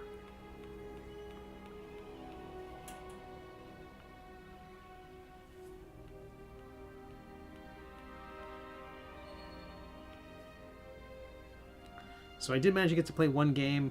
It was that live play. Really a lot of fun. I want to thank Dan and the rest of the guys for indulging me. I was absolutely the noob player there.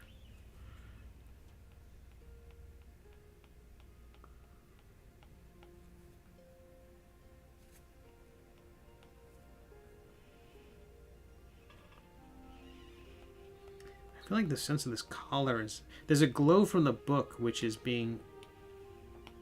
so it's to multiply.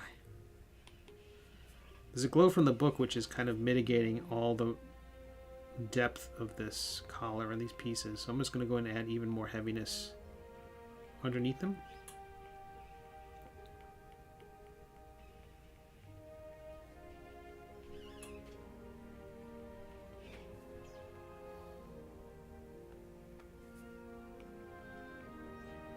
Try not to outline them, but create some depth.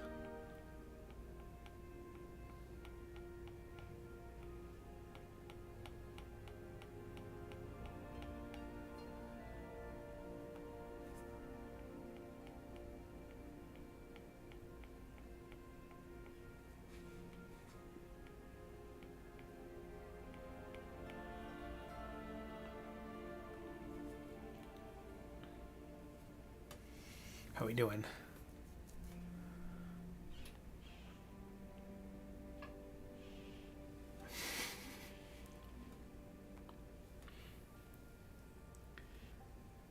So I could put like a moon back there, maybe some stars. Don't know if it needs it. I do like the amount of blue that's back there now. with a little bit of a glow coming through.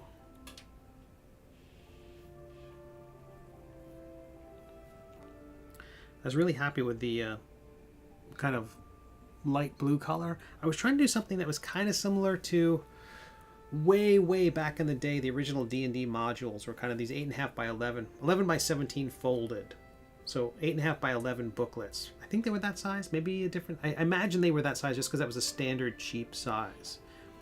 And those pages were stapled together, and they often had a folder 11 by 17 folded sheet of paper kind of as a dust jacket to it. So you basically had the module, which is black and white, by and large, black and white, photocopy quality paper. And there's a cardstock dust jacket, kind of just 11 by 17 folder that the thing slid in, which acted as the cover, the back cover, and you'd open it up, and often that was a map. And the map was printed in a single color of blue. I think it was usually just cyan, because when you print 4-color... There used to be single color printing. Usually nowadays, the closest thing we get for single color printing is black and white. But it's when we print 4 colors, it's got to go through the drums of the printer of a large scale printer, once for each color. So a single color printing job would be, instead of being black and white, it would be blue and white. So they used blue. It wasn't pure cyan. I think it was heavier than that. I think it was a heavier blue than that, or maybe just aged. And so the inside of these folders were blue and white. And I'm kind of hinting at that here. I didn't want it to be a stark blue, a bright blue, I think a faded blue. And then I wanted to let real shadows and real pencil marks kind of come through. And the reason why player name is scrawled the way it is, and I can imagine this character sheet will change, because I like to promise a character sheet for these projects as a stretch goal. So I like to put the actual character sheet there.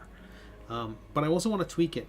One of the things I was thinking with the meta domain is that your cleric at a certain point, level 6 or level 8, I haven't decided yet, still a lot to fine tune, they learn their player's name. Again, this is a cleric domain, this is a cleric subclass that thinks this is all just a game, and the gods are sitting around a table rolling dice and moving characters around, much like Clash of the Titans or Wrath of the Titans, where the gods are sitting around and people are just pawns that they're moving around. And there will be an illustration in the book of that, where characters are just they're basically minis. We are the gods, the minis are the characters. It's that scenario. And so we are the titans moving the characters and breathing life into them. So there's a whole, when I say meta domain, I really mean meta domain. And as I'm putting the character sheet together, planning the character sheets, I'm working on character sheets for Intoximancy and Death Dealing.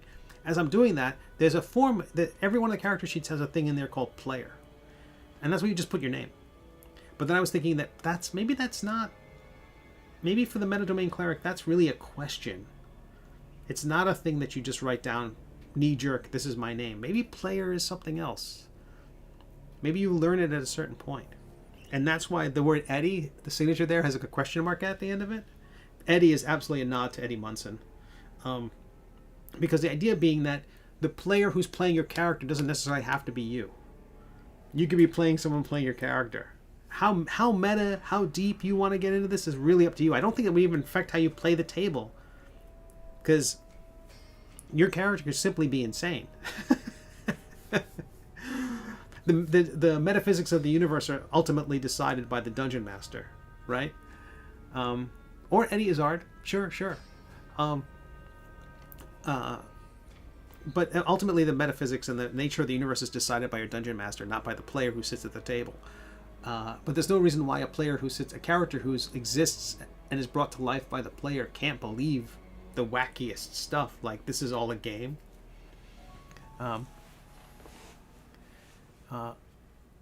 Yeah, I think isn't Eddie Izzard still?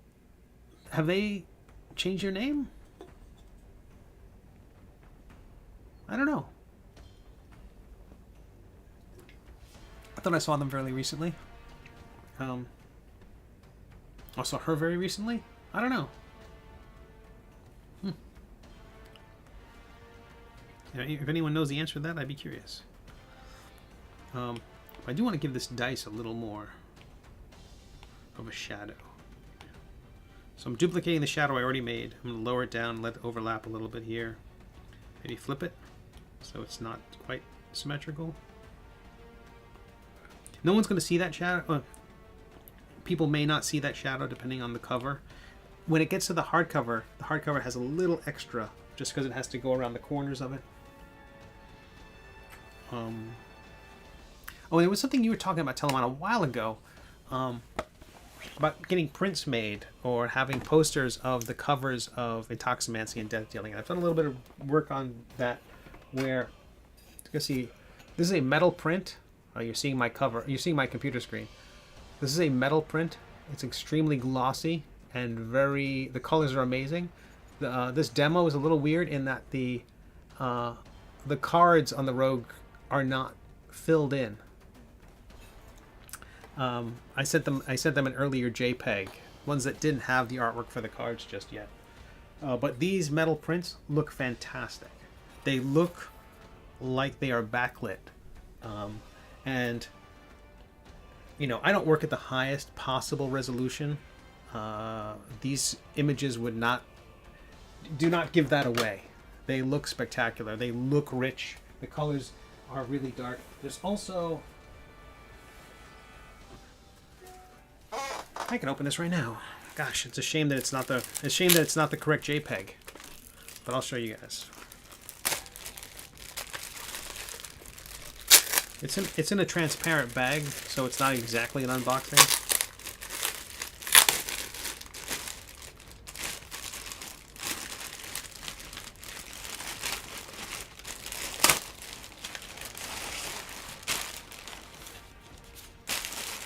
So a canvas print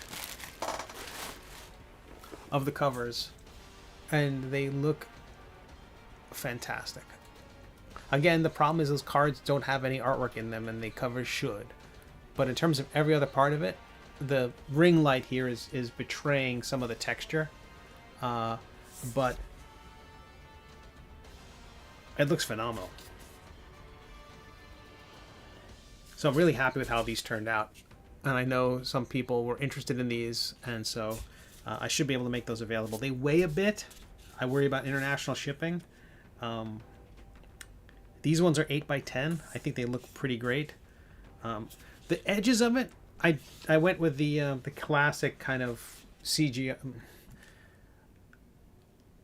I didn't have a larger image printed. I used the mirroring effect that they sometimes do on these things, which is when it gets to the edge, it simply mirrors the image. Because often this is like someone's candid home photograph of the family at Christmas. So instead of expanding it out and folding it back, cropping out Uncle Tim, what they do is they run it to the edge and then they mirror the image when it gets to that corner. So some example there is like the hand of that Rogue.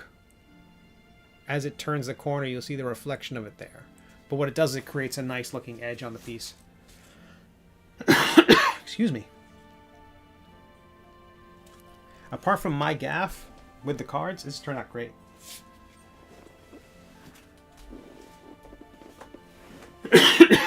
Excuse me. Clearly I need... Jamar!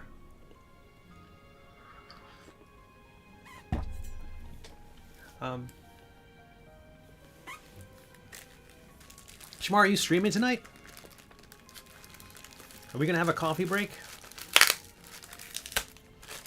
Everyone follow Jamar Nicholas on the YouTubes and on the Twitches. J.Nicholas, you see him there in the chat. If you're over on the YouTubes, look at Pencil T.O. Pencil. And this is the other print. This one I didn't screw up the printing. So this is a canvas print again. You can see the mirroring there, the way it reflects. But I think this turned out great. So you will see these things probably hanging back there in the wall. Hanging my own work in my office. What kind of arrogant? It's not arrogance. These are the first things I've ever done that I'm not ashamed of. Something like that. Where are we? All right. No copyright. So I'm still tweaking the painting here a little bit, but it feels really good. So this feels like this will be the nighttime color scheme, and we will have that is the daytime color scheme.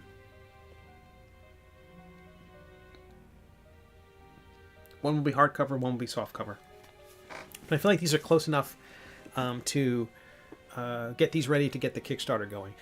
So if you go to Prayer's Handbook, Dan, I'm shaving for you.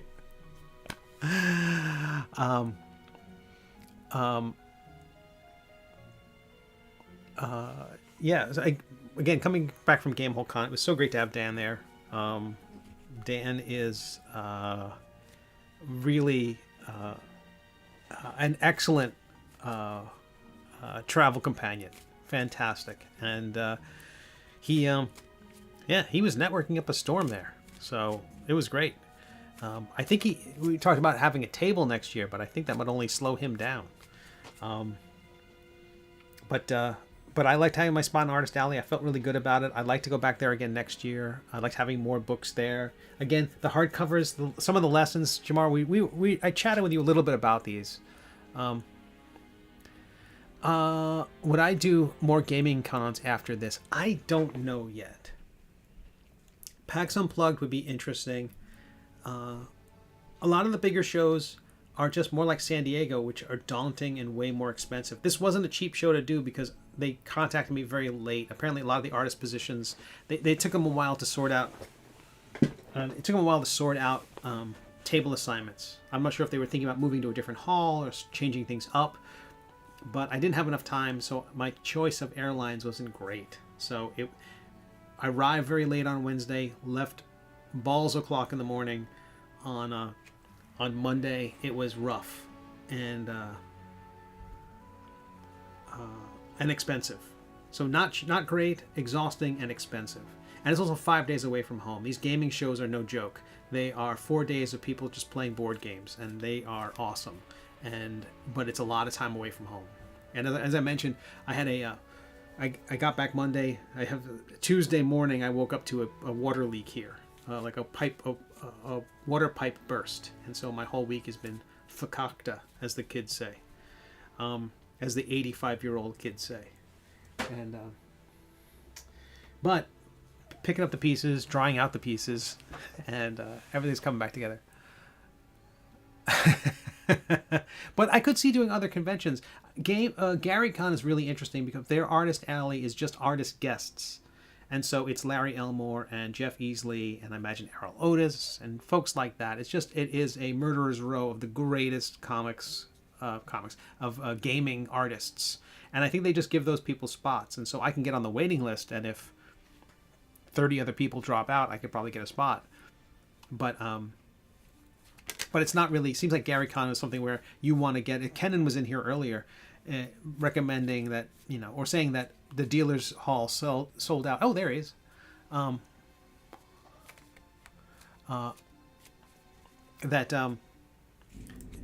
Getting a booth would be something to do. And again, this time next year would be different. And in 2025, it'll be even better, I would hope. The great news about D&D and creating work for D&D and for Tales of the Valiant and for 5e in general is that this is one of the questions. So I meet Chris Perkins at the Catacombs and Creators event, and we're standing around after the event talking a little bit, and I'm praising him, saying he's a very good advocate for role-playing games, and I don't go into OGL and all that stuff. He was kept out of all that stuff, so it doesn't. What am I going to do? Get on a soapbox or try to discuss it? I feel like they resolved it as well as they could, as a minion of Hasbro. Dividends be upon them. And so I asked him, what are you guys calling the next version of?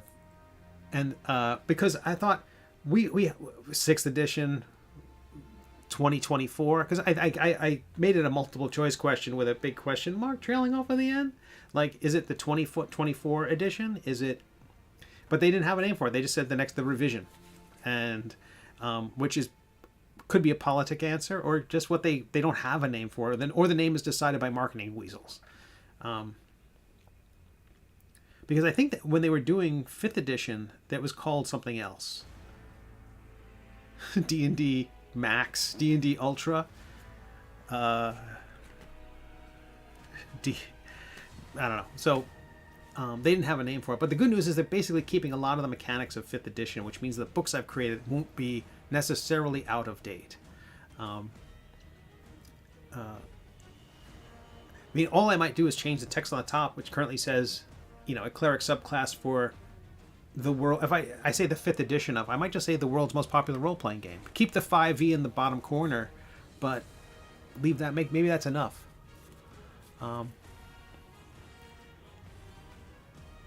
In 2025, Chris Perkins and Felicia Day works. No, Cave, you work my. You are. I mentioned this before you got on there. I think that you are the ultimate wingman in terms of sales. Before I even know there's a person standing there, Cave is like, "Have you seen this? Come on over. Oh, it's great. It's very funny." Like, I didn't even know there's a person there. Dan and I are just BSing with one another or something like that, and Cave is already, you know, bringing people in and making magic happen. Hasbro is tanking again. Yeah. Thank goodness 5e's in the Creative Commons. Whoever buys Hasbro at this point can't change that. Yeah, Perkins, and he was super nice. As I mentioned to people, way nicer than he has any need to be. He could have been gruff. As I mentioned, so he's there for the Catacombs and Creators event, front row. Dan had thrown him, he said, "Hey, take this shirt, a Catacombs and Comedians t-shirt." Perkins comes in, he's wearing it over his other shirt, all smiles, sits in the front row, absolutely engaged, is having a great time. The other people, Anthony and Matt and Tommy and Dan, know him. I'm seeing him for the first time, like, so I stammered out some, I bonus action heal.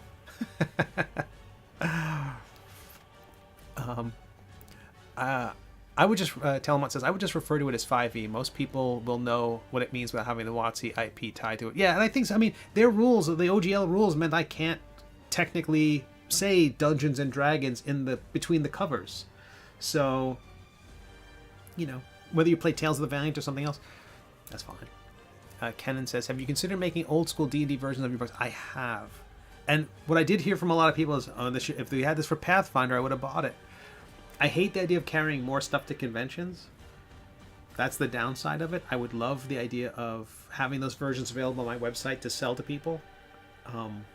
Especially the PDFs and things like that. And the art is done. I just have to change the math and, you know, alter the language instead of subclasses in D&D versus archetypes in Pathfinder. So having the art done is huge. And the idea that I don't have to pay the artist anymore is another huge perk. But I would love to do other versions of it. I would love to do that. I'm not even sure, though, these subclasses work in other versions. You know what I mean? Like, there weren't subclasses in classic D&D. I'm not sure what they would be. It might be a thing where I combine a bunch of stuff from these 3 books, or 4 books or 5 books, into a source book for here. You know, here's the book if you're playing Pathfinder, of adding the stuff. Because I think if you stripped out the stuff that's 5e specific from this book, it could be much more general, like the magic items, or maybe just a book which just has all the monsters. I'm sorry about the spam. I'm gonna fix that that stuff that so Restream mentions it to YouTube and mentions it to Twitch, and so since this is collecting the comments from YouTube and Twitch, it replays it. So I apologize for that.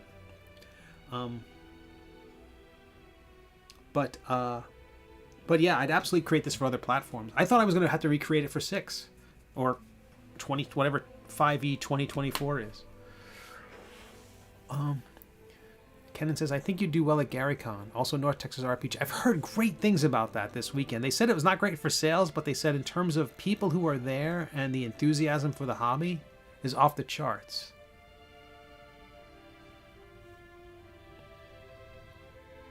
I would love to go to GaryCon. Again, because and GaryCon is inherently more D&D centric, right? It's just by its nature. I know Goodman and Pathfinder and or Paizo. I bet all those people are there as well, but it's undoubtedly more D&D focused. Fewer people there will say I don't play 5e. I would love to go. But hopefully, if the World of Game Design guys, if I can create finalize a deal with them before GaryCon or before these other events, I'm going to send them copies of my books and they'll have them there, so I can somehow develop new readers, even if I'm not there. But what I have to do is change the layouts of the future books to act as feeders back to me. So like this book, there's plenty more. I did that with Death Dealing. I do point back to Intoximancy just because I wanted to mention the Emmy nomination. Dan says, I think I'm going to GaryCon, so is Catacombs and Comedians, I think. Yeah, oh yeah. Dan had a great conversation with folks about maybe running a game there. Jamar asks, have you ever played the video game classics like Baldur's Gate, Icewind Dale? I looked over someone's shoulder while they were playing Baldur's Gate, the original. I didn't have a personal computer at the time when the original Baldur's was so popular. And the Catacombs game was recorded. I will share that with you, Jamar. Tommy Gofton, who is one of the players, basically manages the streaming for Gamehole Con, maybe GaryCon, and Dragon Con. And so he's becoming an institution. And he was part of the group, and he did a great job. And I have your address, Jamar. I have something to send your way. So I did pick you up something. I will say about Gamehole Con, if you want the show T-shirt, get there early, and the collectibles, stuff like that. They don't make enough. But anywho, I feel like this cover is coming along. How are we doing? 6:10. I think I might. Again, I don't want to cut it early, but I think I might, because we still have the fans going. I want to see if I can get any more of this work done. See if I can pack up more Death Dealing orders. Early Bird gets a Gamehole. I'm definitely going to be back there next year. I had a great time. Consider this Gamehole Con report part 1. I should have written down some notes about how it worked. And we can talk about it in greater detail. There will be a Mazes and Muses podcast episode this weekend, Saturday or Sunday. Dan and I have to decide. I'm hoping it's Saturday. But do subscribe over on YouTube and Twitch to Zero Level Media. We'll have an episode there, and Dan will recount his adventures, and we'll talk about it. It was a great weekend. And let me see if I can do this. I'm going to try to see if we can raid somebody. Now, these words mean nothing to you if you're over on YouTube, but that's okay. We'll figure this out. I'm going to mute this for a moment. Thanks everyone for being here. Thanks to Critical Role and their music. This is the music of Welcome to Tal'Darai. They offer it up to anyone streaming gaming stuff. I'm assuming I count. They just ask you that you pay for it and spread the word. I'm willing to do both. Allie Briggs is on. Let's raid Allie Briggs. So if you're over on Twitch with me right now, we're about to all go, whoever's watching this, we're going to go over to raid Allie. Because they are awesome and they're wonderful artists. And they will be set up at GaryCon probably. I think they set up at Gen Con last year. Gen Con terrifies me. I'm not there yet. Quite obviously. With just 2 books. Once I have 4 or 5 books, maybe. Okay, so raid. Let's see if this works. Raid Allie Briggs art. Thank you all so much for being here. You're lovely. You're beautiful people. Very symmetrical.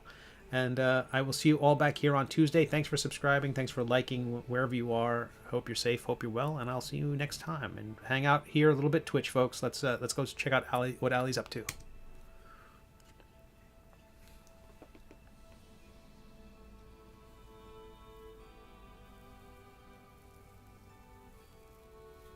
6 people. That's nice. All right, everybody. Have a lovely weekend. I'll see you all back here on Tuesday.